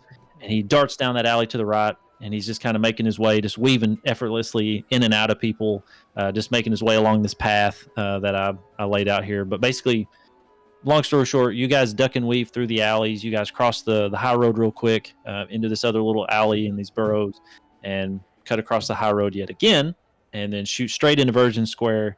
And when you come into Virgin Square, you see it's like this round kind of circular, not a square, but an opening in this kind of, there's a little market set up in the middle of it, and you see different shops and houses all along, just ramshackled, all squished together, like you would imagine, a castle or a city or something like that, with all these squished together houses. And you survey really quick, and you can see the sign for Bowels of the Earth. And it's basically, the sign for it is like, it's hard to describe, but it looks like just a bunch of rocks in the shape of a torso. There's not really much way else to put it, but for those of you that read, you can see it says Bowels of the Earth, and you see that, and you're like, there it is. So you dart across this opening, the wide square, and kind of making your way through the stalls and make your way into the Bowels of the Earth. And you come in, and it's a nice, cozy. Yep, you got something more? I was going to say, before we step in, Orin is going to stop Tarot real quick and be like, word of advice, do not bribe the guards or make it even appear that you're trying to bribe the guards. If said they something ask, about a pass, and I just figured if I give him a gold coin, he'd let me pass. If they ask for money, you give them money. Okay. So, all right. I hope there's no misunderstanding with that situation. Through the illusion. Through the it illusion. may be in your best sweat interest to just let me hold all the money. Okay. So you I guys promise go in? not to spend all of it. So you guys, you say this to Tarot, And then kind of like ask give him for- an introduction to the big city, because this is all new to him. You also don't want to let everybody in the big city know that we've got money. That's true. Yeah. I mean, I was just reaching into my bag. Don't bump I into wasn't any. like pulling it out. I'm going to give you a few rules to live by in the Watch big out city for here. snake Trot. oil salesmen. Don't bump into any mangy little kids. Okay? Stay away from salesmen other than myself. Don't trust anybody. Don't trust anybody else. Yeah, and And especially not the mangy little kids. I'm gonna do a perception roll on just Orin. I just wanted to see what I'm vibing Be off like an his new insight. demeanor. be like an Oh, insight check. an insight check? Yeah. Yeah. Go ahead, roll an insight check. Yeah. I don't even know. I don't think it would be even in a contest against something of mine, but No, he's just observing you, just kind of checking your demeanor. What did you roll? I rolled an 18. oh, That's a good one. So you can pick up, just by the way he's acting and the way he's moving through this place, that he's grown up here. Like, he knows his way around, and just from how well he knows these back alleys, you can more or less tell that he was pretty much grew up on the streets, for lack of a better term. yeah. Had to take care of himself, had to do what he could. Not exactly like street urchin level type, but he definitely had to kind of make his own way and do what he could for himself. And yeah, that's about really all you can tell from his demeanor. Okay, I was this place is I was not. basically just seeing if he is now nefarious or No. He's untrustworthy now. Well, because he he's may be all wanted super, for a crime. Let's he said. walk through Yeah, the alleyways. I'm Scarface. no. He just, like he said, he may or may not be wanted for a crime, so he's just trying not to alert anybody that might recognize him to his presence. He's just nervous and anxious. He's not scary and evil or anything. He's just nervous and anxious, and Yeah. but you can tell Making sure you're not the big bad. No. Coin lays a heavy you can tell hand. this place is nothing new to him. Like, he knows this place well. But that's what you get off from him. Coin lays a heavy hand Gotcha. of understanding on Orin's shoulder and says, "Okay, let's protect the rube." Oh, what a task! We continue into the bowels of the earth. I think Okay, so you guys make your way in. Yep. Okay, so you So make we your are way in. going into the tavern. You got a map for this or our role play? No, this is just going to be theater of the mind. Sweet. Theatra. But I mean, it's nothing like super crazy. Again, you walk in, it's kind of like your standard tavern. Again, this one has a fairly low roof. I mean, it's maybe 7 feet tall. The roof, like if you reached up, not you, Trot, but anybody else could pretty much reach up and like touch the ceiling. There's He these hops. support pillars, so there's no walls. It's just kind of straight up open throughout the whole thing. But you do see the support pillars coming down to hold up the upper levels. And there's a big fire over on the far left wall, and then there's a big fire over on the far right wall, and lots of tables, corner tables back. There is a band in there. There's like 1 or 2 people, one Play playing. that same song. Yeah, one of them is a girl that's like she's nicely, prettily dressed, and she's got a tambourine that goes along with this, and she is kind of just sort of doing a little bit of a dance, not like anything crazy or anything, just playing the tambourine, keeping the beat. And then the other guy looks like a bard, and he's just playing away on his little recorder that he's got. But they're off in the back; they're just kind of doing their thing. And then there's not a ton of people in here because, let's see, this would be a little bit before lunch, so it's actually kind of starting to fill up. There's people starting to trickle in, coming in for lunch, coming in to take a break from work, getting out of the heat because it's a nice sunny day out there. And there's a big, long bar on the back wall. And to the right of that, there's a door that goes back into the back. And then on the far left behind it, there is, on the back wall, a door that goes back into the kitchen. And then up on the right side of the wall, just past the fireplace, there is a flight of stairs that goes upstairs. But other than that, it's just kind of open. You're just normal wooden tables and chairs spread around, round tables, square tables, pretty much just a mishmash. You can tell there's probably a lot of bar fights that break out here. So all the tables and chairs don't match because they've probably been broken and repaired and like had to get different ones and replace them as they've gone along. And you see a couple of servers walking around, kind of like delivering drinks and small plates of food to people. And there's 2 people working the bar in the back, and you see one of those behind the bar is a human. Okay, Orin's going to walk up to the bar, and just casually say, "We're looking for somebody. I don't know if you can help us out. Looking for a scrodge." So there's the human that you walked up on. He's got this sort of salt and pepper hair.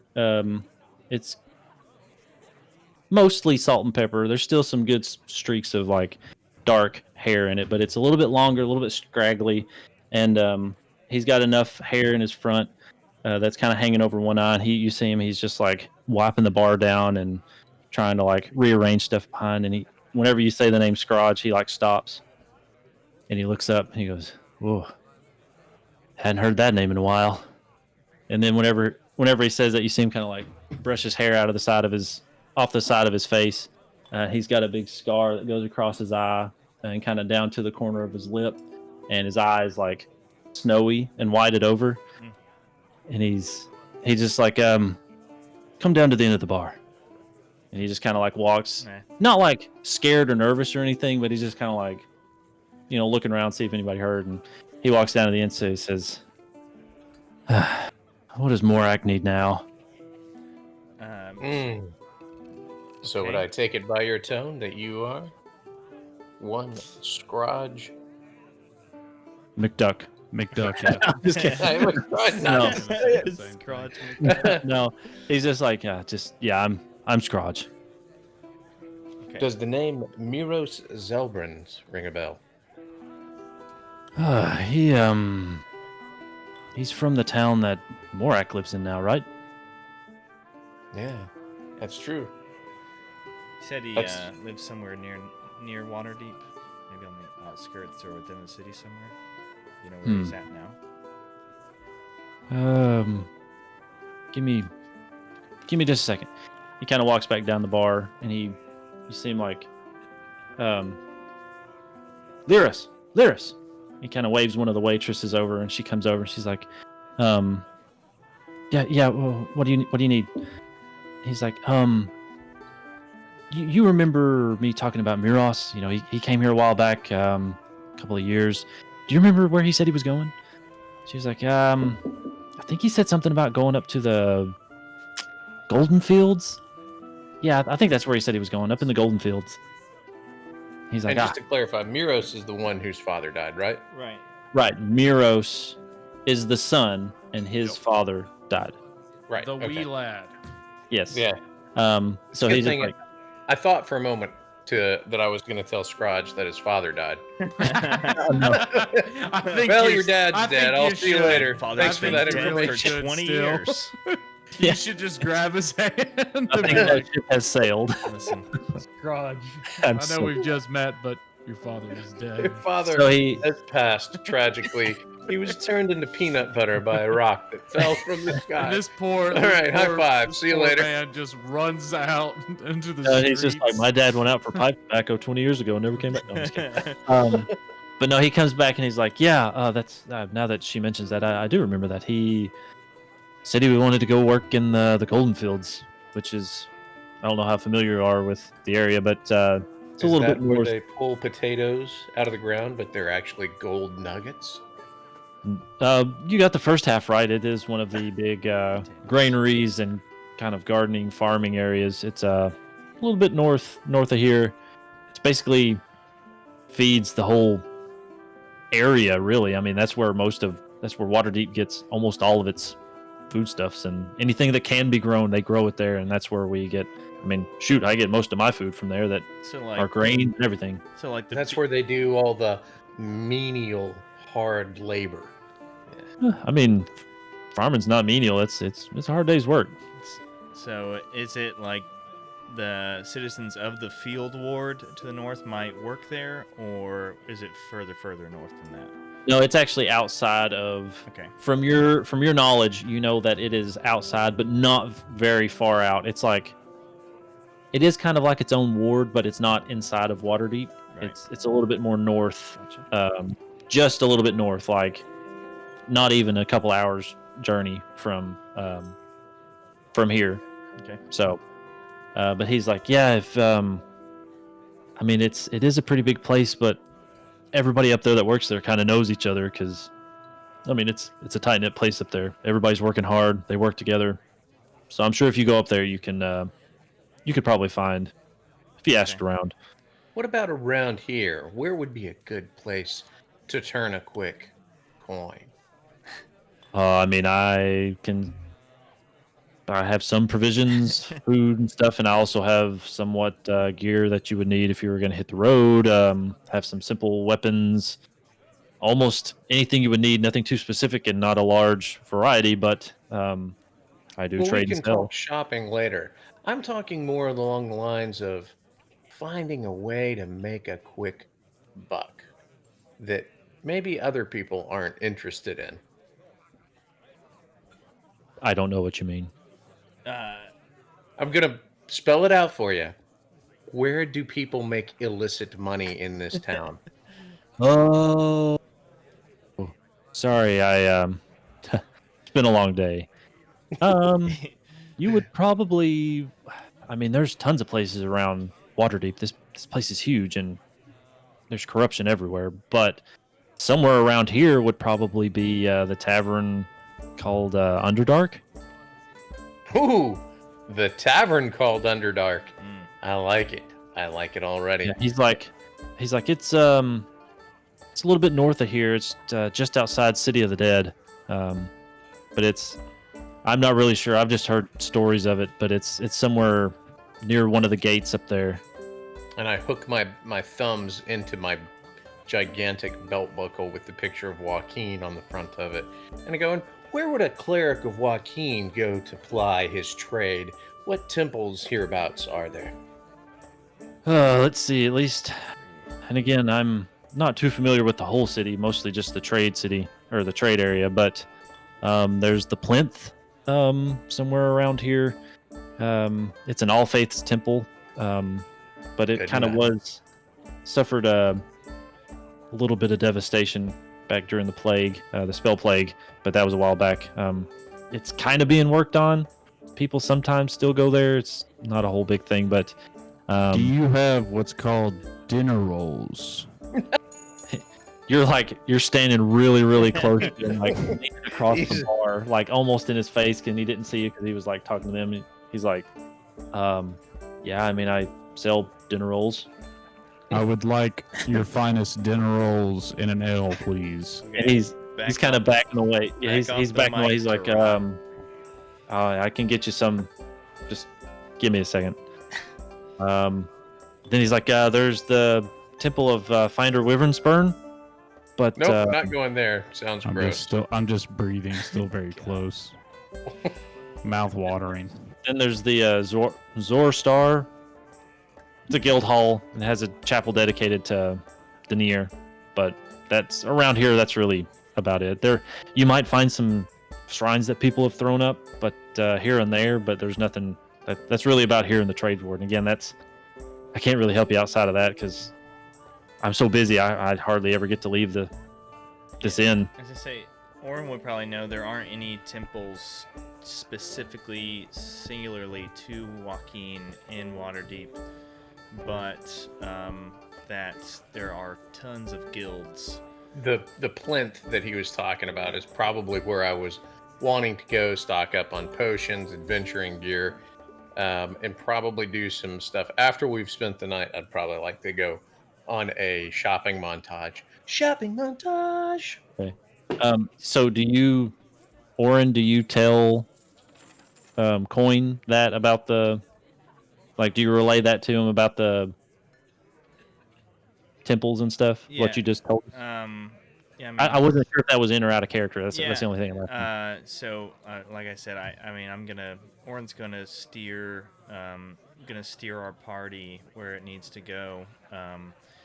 Orin would probably have a good idea where illicit activities happens if Coin wants to get himself involved in that, and can probably guide him there, which we can talk about in an alleyway somewhere else. As we're counting our money. You and your alleyways. Yeah. Hey, on my way around. Hey, what you gonna do? Hey. So, and Orin would, also know, like you said, exactly what we could get from the guilds and the temples to help us out. Well, boys, I say we set up the base of operations here in this lovely tavern. We claim a table, then we claim a room, and we make this our jumping off point as I reach across the bar to someone's half-finished bread roll and drag it over to Tarat. Okay, so you see Scrooge. He's like, was that Can't remember the last time we that ate. all Morack was needing to tell me, or was that all he needed? He said he Yeah. was calling in a favor. Yeah. Whenever you say that, you seem to just go. I knew it was gonna call it in one of them one of these days. Yeah. Saved your life what do you once, need? and now he expects everything, I Free guess. dinner rolls, He's like, baby. well- Let's go. He's like, I don't know about completely free, but I can get you some stuff on the house. I can get you a room for a reasonable amount of time for the near future, and discounted rates on your food. And for you, we'll get you some free dinner rolls. Don't worry. And then he also is like, I can also get you some good deals on what I have in stock of my gear. I'll do what I can. All right, sounds great. Hang on, my camera just fell. I saw. I was about to say, You're you were frozen. very still, my friend. Dun, dun, dun. Okay. So, and Orin would know that. I mean, he's got some ideas of general stores and. Sorry about that. No, I was gonna say Orin probably has some ideas of general stores and even some places we might find magical items or other curiosities that have been sold by adventurers to different shops and stuff. Okay. If So, that's what you wanna go find. And Scrooge is like, y'all can get a table. I'll send you out some food and some drink. Just go have your seat. And he's about to walk off, and then he comes back and he's like, by the way, just don't use the name Scrooge too loud. Just go by my name, Talon. And Talon. that's Tallen. Talon. Talon. It's way easier to spell. Okay. Yep. So he's just like, but yeah, just go find a table. So as you guys are making your way back, you're about to, you're sitting down, and you can see one of the waitresses getting flagged down by Talon. And while you guys are kind of looking, you start to hear kind of I'd like like to do an insight check. I want to know, is Talon his, which is his, like, I know his original name is Scratch, but I want to know, is there something up with Talon, why he's got a dual persona? Can I discern any of that? I mean, with an insight check, No. not really. The insight checks are more of like sensing sort of like their motives and how, like, if they're being somewhat truthful or not. That would be just something that you would have to just like talk with him and see if he would open up about it. But as you guys are sitting down, just kind of paying attention, just kind of looking around. I mean, Mr. Valentine, I wouldn't want to go by fucking. Scrooge. I wouldn't want. Yeah, Scrooge. Yeah. I know. I mean, you never know. It might be about something for aliases. down the road. But you start to hear this like kind of shouting. It's a little bit muffled. That starts to grow a little bit louder, and there's some kind of like ruckus outside. And somebody that's walking in to the thing, they kind of like stumble in. They're just like, "Oh man, when is this ever gonna stop?" And just kind of like wanders on in and finds himself a spot. Okay. Is Kate outside? If I would probably would have concealed Kate. She's sitting up. You're a bad dog owner. No, you I- left so- him left in the Kate- car. If Kate is still- cold, she's my if you're window cold, rolled down. Kate Alright. is cold. Hey, She's okay? still circling outside. You jerk. Like it. She's so But tired. I'm like, She's what's going on? What's going on outside? She just says, there's like, you're getting the sense she's giving you the, fighting. you can almost kind of see there's like a big, through her eyes, just kind of like she sends you these flashes. There's kind of like a circle of people, but it's not like a well-defined circle. And there's three people in the center of it, and they're kind of, there's movement and stuff happening, and you can see one of them just like raise a fist and just hit the person in it. And everybody else around is sort of like diverting around, not trying to get close to them, and it doesn't look like anybody's really Stomping it. doing anything. Yeah. All right. Did you say any of them were wearing the same color clothes or anything? It was, she couldn't really get too good of a look from her vantage, even with her good eyes. But Also, I know this is super Also, I random, wouldn't but notice. I'm just gonna do an ability increase on my dex. just mark it down. It's gonna Yep. go plus I 2 did- on your. Yeah, +2, so I'm at 20 for my dex now. I had misread a feat in the past, and it was strength based, and I was like, that wouldn't be the most beneficial. No. So I ruled against it. Okay. So there's this kerfuffle or Yeah, something so going on Lauren's outside. gonna tell everybody. Looks like there's some kind of fight outside, and he's gonna walk over to the guy who came inside and be like, "What? This fight? What is? You said this again? What's happening?" He's just like, I mean, he's a little bit caught off guard that you just like walked up and started asking him this stuff, and he's just like, it's just some of the gangs just, they've been beating people up looking for something. I don't know. They just pick on these weaker people. It's just despicable, but nobody can really do anything about it. So, and then he just kind of like puts his head down. And I can hear all this, right? Because Yeah, I I don't mean, know what Kate saw, but I heard him. Yeah, you guys watched heard Yeah, like I Patrick said. ask this guy. He was like right there at the table because he was walking in past it, and Oren basically just kind of like stands up, and he doesn't grab him, but he's just like Yeah. gets in front of him and asks him that. So you guys hear that? I told. Did my drink ever show up? No, not yet. And Did did my it roll? fresh rolls ever show up? No, nothing showed up. You guys haven't. Ah! On. I told these guys that there was a fight outside. So All right. be like, okay, I'm So the gonna gang- go take a look. Local gang. Okay.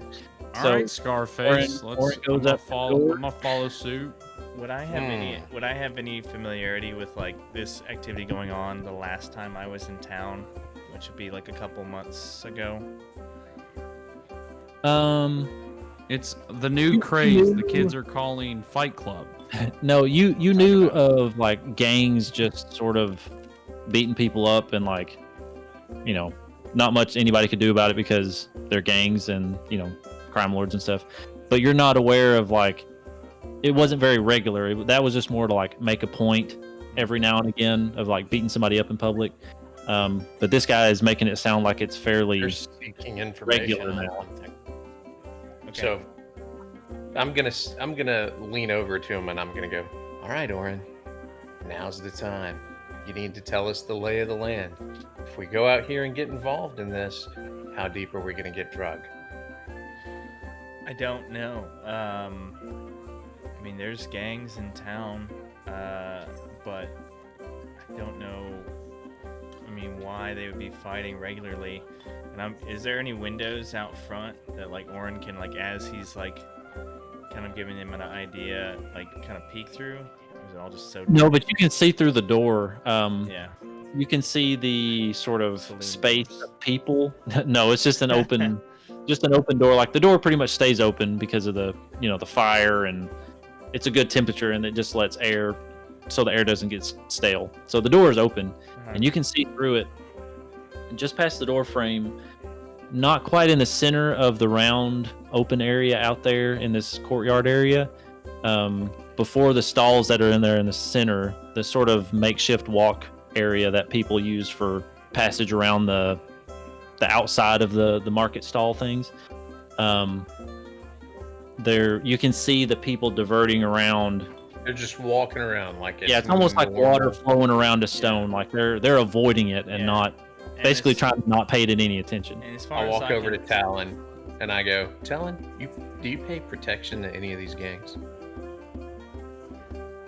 Oh, you walked over to. Oh, sorry. Yeah, walked over to Talon. I thought you said Oren, and I was like, why are you No, asking? Talon. Talon, do you Yeah. pay protection No, to he's any of like- these thugs?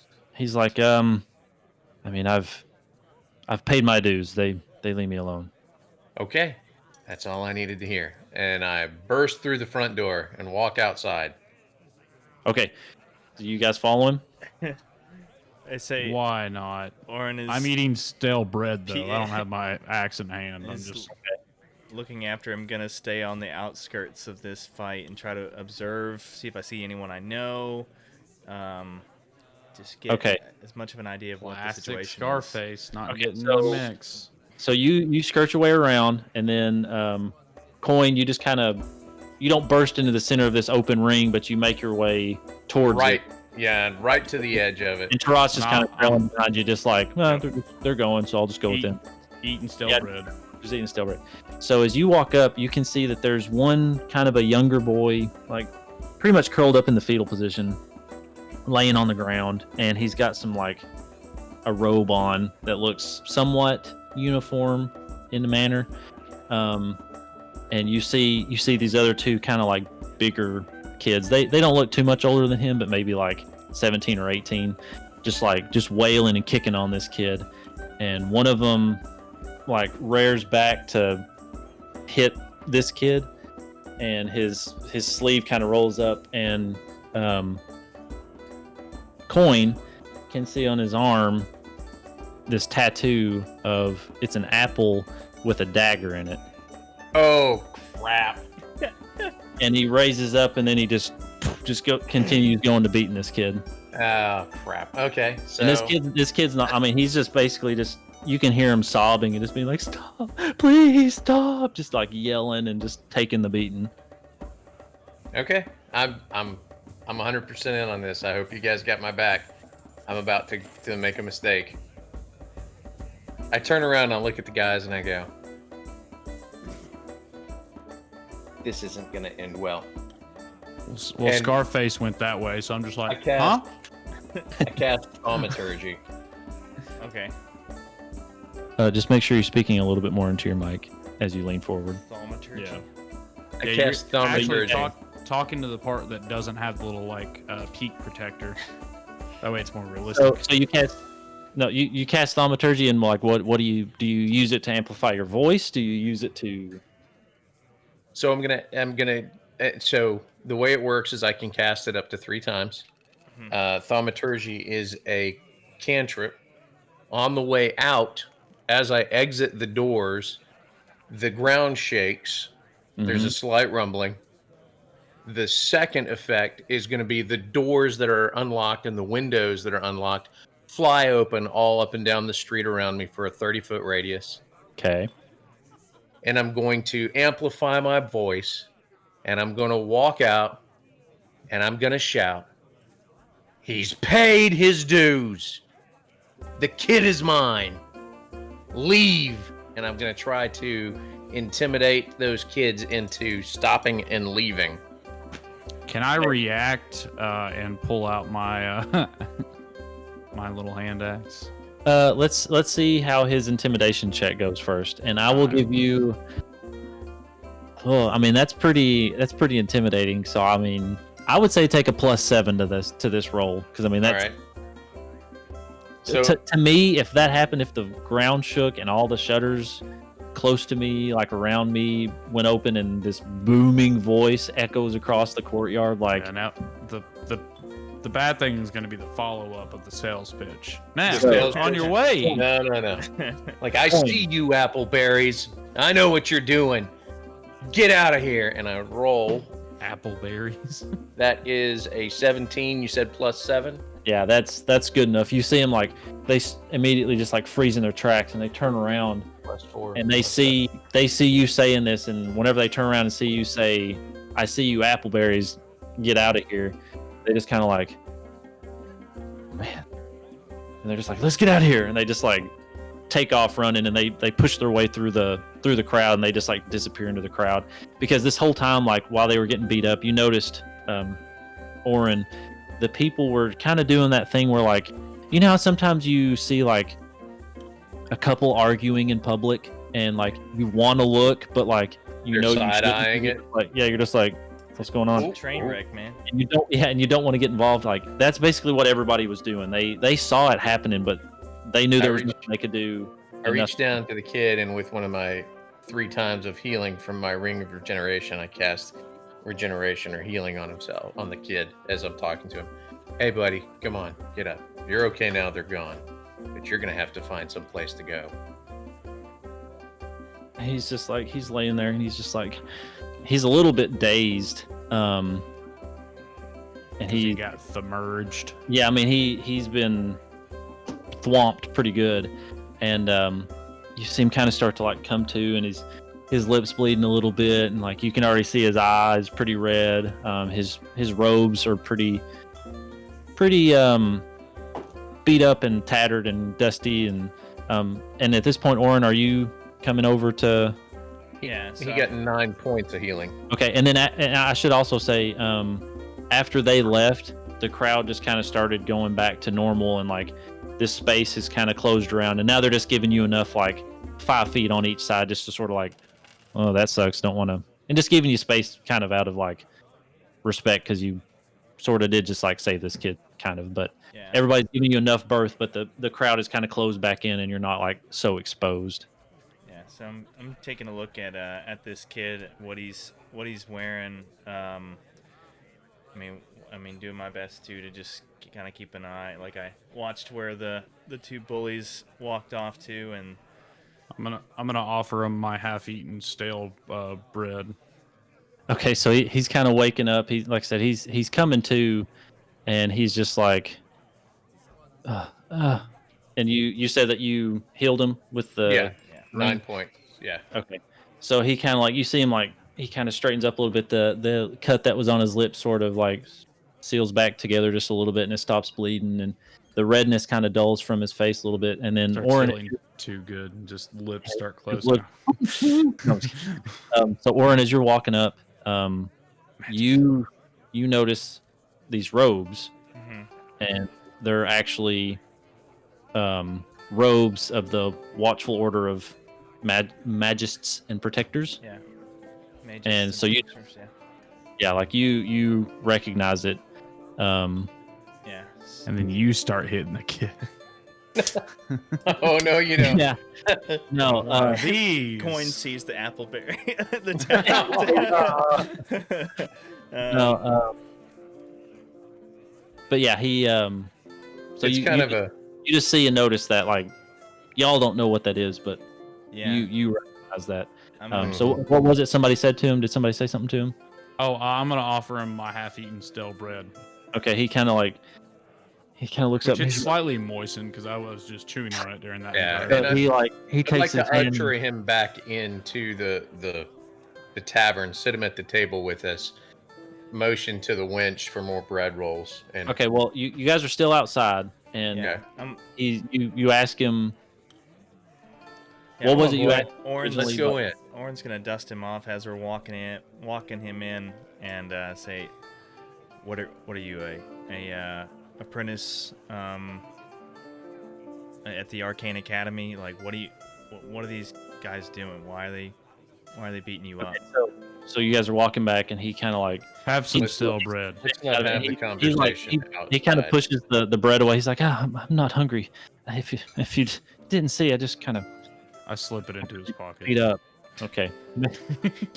We'll just say he doesn't pay attention, and and he's like he kind of stops whenever you start asking him questions. He's like, wait, are you with them? I don't have it. And he's like starts to like pull away. I'm from going to try to calm him down. Listen, boy, I've been where you are. What's your name? He kind of like he settles down, and he's not looking like he's about to bolt, but he's just kind of like panic. And say, "Look, I recognize the robes. I know about the Order of Magists and Protectors. I'm not with them. I'm just curious as to why somebody who's part of an arcane academy is getting accosted in the street by gangs. It's So not you- something whenever that you- happens in Waterdeep. Yeah. So whenever you start saying all this, he kind of like, I'm just a guy that likes bread. That's my okay, well, he kind of like shakes it off a little bit. He's like, I'm sorry, it's just this was just a lot. All of a sudden, they jumped me in the street, and they were asking me where the spell book was, and I told them I'm not that advanced. I'm just an apprentice. I don't have, and of course they didn't listen, and I don't know. They just came upon me all of a sudden, and sorry. Where are my manners? I guess I should be thanking you. Like I said, my name is KNNIK, and yeah, Listen,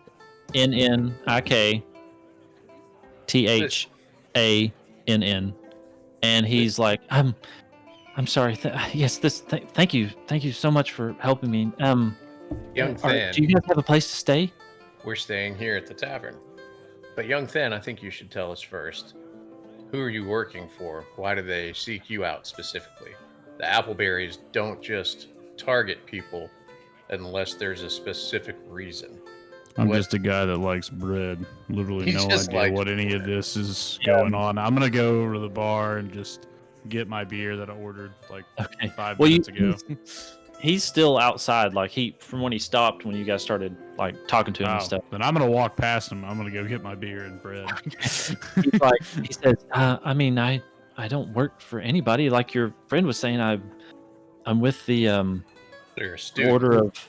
Yes, I'm a student. I'm an apprentice wizard in training in the Watchful Order of Magists and Protectors, and I don't work for anybody, and I don't think it could have been of who my father is. But which speaking of, I need to. You That's have to what come we with me at call least for in the tonight. Have business. dinner for at least for me to thank you. Like, let me introduce you to my father. He would love to know that you guys practically saved my life. That's what you call in the business a clue. Yeah. So KNNIK Than's father. So do we accept the dinner invitation? But he also said like, but as far as why they were beating me up in the, did you say the Appleberries? That's, What That's like, the I- Appleberries. He's like, Their don't- MO is that they're going to be waiting for you around a corner just out of our eye shot. Perhaps we should escort you home. It's like, yeah, actually, I would prefer that. Even if you don't stay for dinner, could you at least walk me home? Yeah. And is Orin familiar with the Appleberries and connection they've got to seeking this. Do a history check. Okay. With advantage because this is you're inside sort of like turf advantage, I guess you could say. Gosh, I rolled a 10 and an 11. Not really much of a difference. No So, modifier. Can I roll? That would be. Yeah, I mean, I would know about them. Be a 15. No. 15. Yeah, for 15. Yeah, you can roll a history check. All right. So, my modifier for history. I know these guys though. I know them very well. My history is a -1, I think. Trying to find it. Yep, -1. So that would be a 14. Okay, Pretty so close either way. yeah, so okay, from Orin's perspective, or actually, let's start with from Coin's perspective. It's been a while since you have associated with them, and you've been away from them for a while, so you don't really know. But their business model would not have changed. You don't know that. Mm. But Maybe it is kind of odd that they are here in Waterdeep. You know that's odd. You know that's weird because normally, So obviously, there's been some change to the. right? And then Orin, you SOP. would know that there were some new muscle in these gangs that started coming in about. Well, you wouldn't know personally, but from what you've heard around this word on the street, basically, whenever you were growing up, about 15-ish, somewhere 20-ish years ago, this new influx of muscle started coming in, and nobody really knew where it was coming from or anything like that. But you don't really know anything about the appleberries specifically, but kind of related to that, what you might gather, there was some new muscle that started coming in. Yeah. So, Which my incident might have some kind of connection, some kind of membership in. no, said group. 15 to 20 years ago, Okay. they started coming in like this new muscle that's. Okay. Started pushing out other groups. Can I roll a D4 to see how many dinner rolls I get? Yes. Get out of here. 2. No, I want to know. 2 dinner rolls. 2. I think you should have gotten more. That's great. Yeah. Can you I can you mean, roll that with It's advantage? a busy. one. It's a busy So- D4 place. plus 1, so you got 3 dinner rolls. Okay. So. But don't worry. But yeah, he's like, so I mean, could you at least just walk me home? I would really appreciate it. It's not too long of a walk, but I could use some company. I really don't want to get jumped again. Yeah. So yeah, I say we escort them, and as we're walking, I tell them what I do know of the Appleberries. They're an organized crime syndicate from where I was from, the Baldur's Gate area. They would recruit in homeless leaving me? kids. Orin's gonna. You guys leaving me? Message to Rot, cast message and say, Aren't hey, y'all at like the front door? Can't you just well, like you're peek in? inside. Oh yeah, He's talking. we just leave him there. He's talking to us. I'm gonna say, I think we're gonna go have dinner with this guy and his family as a thank you for saving him. So we're about to roll out. Grab your bread and let's go. Okay, so you Stuff stuff in the his bread pockets. and you take one for the road. I need I take all 3 for the to road. go to go bread. Can I get a doggy bag over here, please? Can I Just get a for the bread. Yeah, and she runs back and she brings back a little cloth that she's wrapped up and it's got like 4 dinner rolls in it. And she just hands it to you. She's like, little walk me 4 on down top of bread? You the need to 3 get her I name. had. for you know, for she hands We'll it ask to for her when we Orin, come back. and To Orin? she's just like, Talon said, just it's on the house, just take it. So, I don't want the bread. Hey, And- I'll take those off you, Murphy. okay, well, he's like, all right, let's go. Actually, we might be able to just go ahead and make it back in time for lunch. We could have lunch. So let's go. So he takes you, and he takes you on the high road. Start going north, and you go north up into the castle ward, and you find the main gate of the castle ward there, in between the trade ward and the castle ward on the high road. And you go up, and you see there's 2 guards standing there, and there's not a lot of traffic passing in and out of the castle ward, but there's like the guards there are in nicer armor, Yeah. kind of different from the sort of plain armor that the ones outside were wearing. Yeah. And you see Kanik start to walk in, and then as you guys go in to walk behind him, they kind of come out, and he's like, no, it's okay, they're with me. And they kind of look at you guys and look at him and just like, okay, and just Frozen again. There you go. So As we walk by, I give them the biggest, cheesiest eat crap smile. okay, and they just kind of look like whatever. And you guys make your way in, and you come on. Yeah, you keep your hood down. And Orin I probably kinda- knows these guards by name. I kind of interpose myself between Orin and the guards you make a to little try to obscure their vision of him. Okay, so you As I'm guys, smiling. I'm eating the number 1 of 7 dinner rolls, so I'm gonna say I'm down to 6. so he leads you through these little off roads, and then comes into this little side road, and in front of this nice house. And all these houses are much nicer, and they actually have a little bit of space in between each one. And I mean, they're made of like marble and like with timbers and super ornate, really nice houses. And he brings you in front of this. It's like the biggest one on the street. It almost takes up like the whole block. And he just goes up and he kind of walks up the stairs, and then knocks on the door. And you see this woman like kind of open the door and peek her head. And she just goes, "Oh my goodness, Kenneth, get in here!" And kind of ushers him in. And he looks back to y'all, and he's just like, "Come on, guys." Mama's boy. And oof, man. How Fear much not, time man. does Orin still have on Disguise Self? I mean, that didn't. How long is It's Disguise an Self? hour. So from the front gate. And Kanik was able to take you like Yeah. from the front gate to there to the fight to here.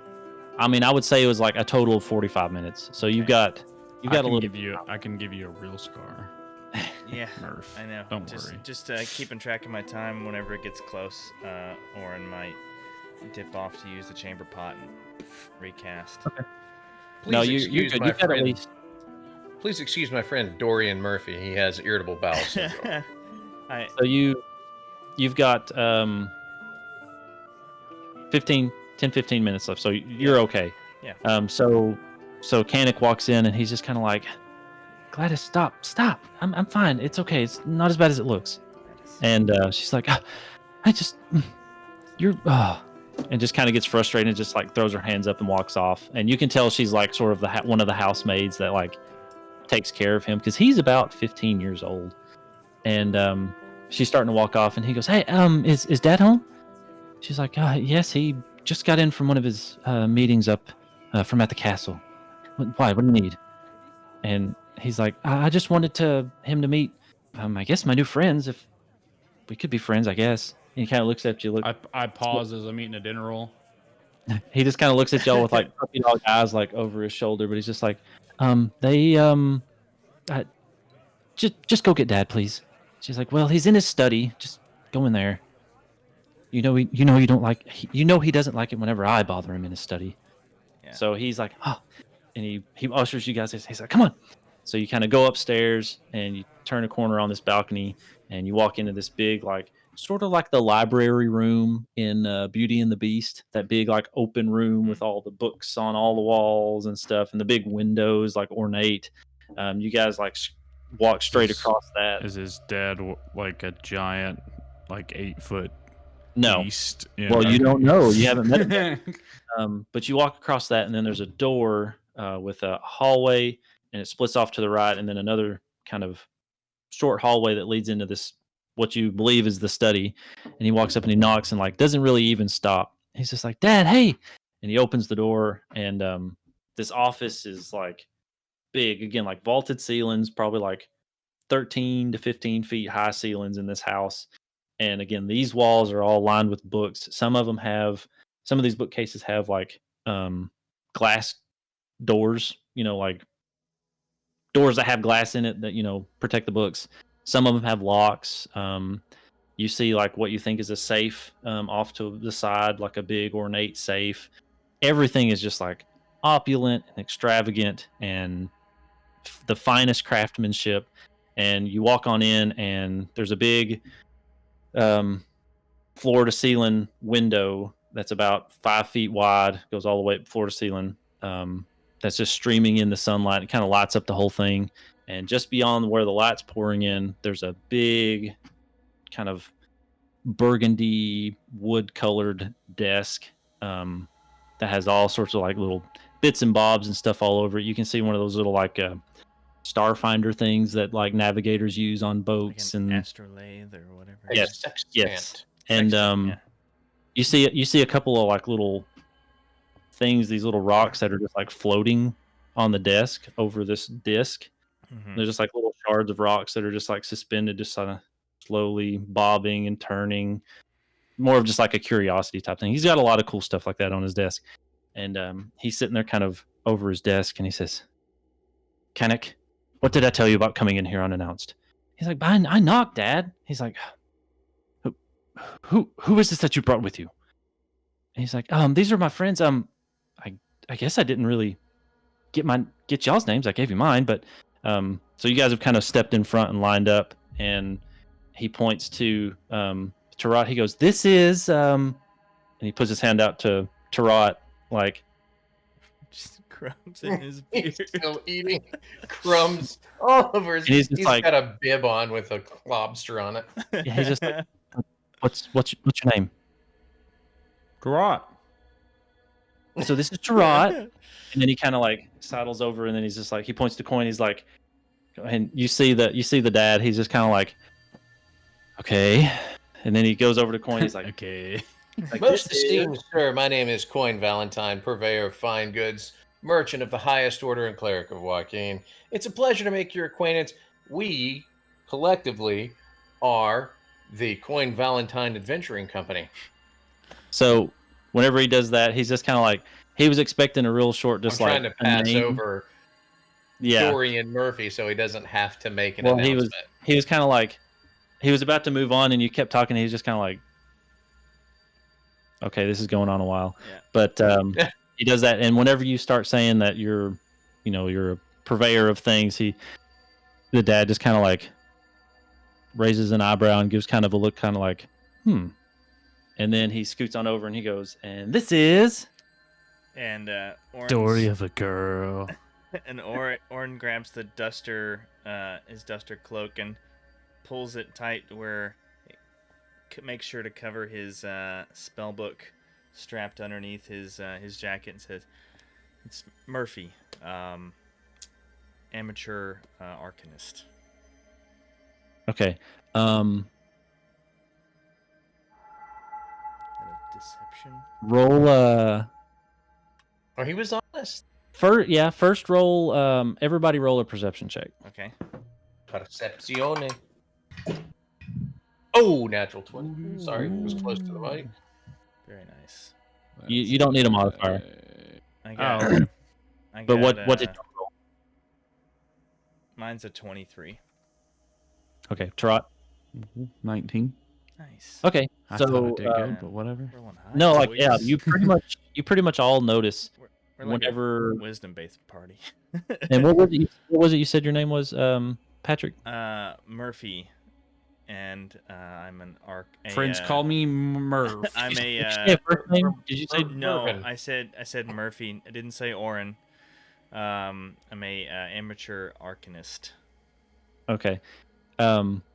So whenever you say Murphy, he kind of like, you just barely notice like a twitch in his eyebrow, just kind of like insight. twitches up just a little bit You've more. been made. Get out, son. You wanna roll an insight. Yes, fireball. Yeah, I mean, No. I'm trying to Really? read his reaction because from what I've seen, I don't. Orin's not even paying attention to the books because he is scared to death of how important this man is. Let's see. That's a 4 plus You let's don't see. know this. That's an 8 insight. Ugh. you can't really get much of a sense of what I just that saw- eyebrow raise was. You just saw his eyebrow just kind of like, it was very subtle. It was just kind of like his eyebrows were already kind of raised from when Coin said he was a merchant and stuff. Mhm. But then whenever you said Murphy, his eyebrow just kind of like, you just saw a barely imperceptible like twitch. But you can't really tell if that was like He just thinks it's a curiosity dumb or just name. like, thinks it's a dumb name. Didn't But he question just like, Tarot, just throwing he that just out says, there. "Oh, well, it's nice to meet you. I guess I should introduce myself. My name is Corlys Than. Corylus Than. And what should I be thanking you for?" Well, your son. And he's before Your you boy even start got saying in a anything, scruff. he's like, "Dad, I can't explain, but I can explain. Basically, these guys just jumped me and started beating me up and were asking me something that I didn't have." And he goes, Yeah, "Again, we did mechanic." it. He's like, "Again, mechanic." He's like, I was just minding my business. I was just going down through towns, wanted to get me a snack." And he's just like, "It's Sir, I just can don't say the worry about it." provoke did seem totally unprovoked. It does, however, seem that you have undue illicit influences in the city that are searching for something, and they seem to have cornered your son for a spell book of some sort. It may have some attachment to your family name, or it could have some attachment to the academy with which you're funding his education. Yeah, so he stands up whenever you start saying all this, and he's just like, "Yes, I'm well aware of all these shady people that are doing unspeakable things and terrorizing the town, pretty much. But at least now we have some sort of a Well, sir, idea of what they're sometimes doing. But yes, some I take it you all are visiting here. You're not from Waterdeep." currently we're on a 1-day pass, but I've never been to sometimes it this would city. benefit a man such as yourself to have shady adventurers in his employ. Perhaps we could parlay that into a longer term situation. Here's my day pass. Gerard holds it up, and you see Corlys. He takes it, and he goes, "Huh. Well, we'll have to fix that." So you see him go back to his desk, and he starts writing down some stuff, and he says, "Since clearly I'm in your debt for saving my son from these thugs, I mean, if you wouldn't mind, since I would like to get to know you a little bit better, and also just get a little bit more information about these people that were beating my son up, and maybe that could lead to us actually getting somewhere with this, because we've been floundering for the past many years trying to get even the first perceptible inkling or clue of who these people are. They always just arrive, do their deeds, and leave, and they never leave a trace. But it seems like you were able to at least know what was going on and caught a few things." So he's writing all this stuff down. He goes, "Here's what I'll do. I'll give you, we'll just make it a year, make it a round year." And you see him keep scribbling, and he takes a stamp. He's like, "Oh, wait, what am I doing?" So he goes, "Coin. What was the last name?" Valentine "Valentine." with a Scribbles that Y. out. He takes it and sets it to the side.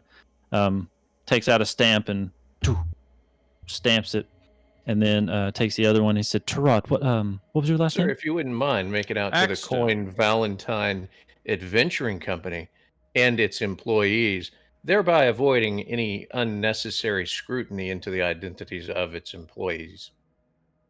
He's like, "Well, as much as I would like to do that, but it's just easier if I do it this way, if I write it out to each one of you. So, Tarot, what was your last name?" Axstone. "Oh, very strong name." He scribbles that down, takes the stamp, sets it aside, and then he gets That's the to stamp mark. I don't he know gets what it looks to like. and you, Murphy. What was your? Is that a first or last name, or that is. what's your full name? It's just Murphy. That's all I've known of my name. Well, for legal reasons and to make this legal, I need at least a first and last name. He's Murphy Bill. of Nightstone. Hill. No, see, that's a denoter of where you're from.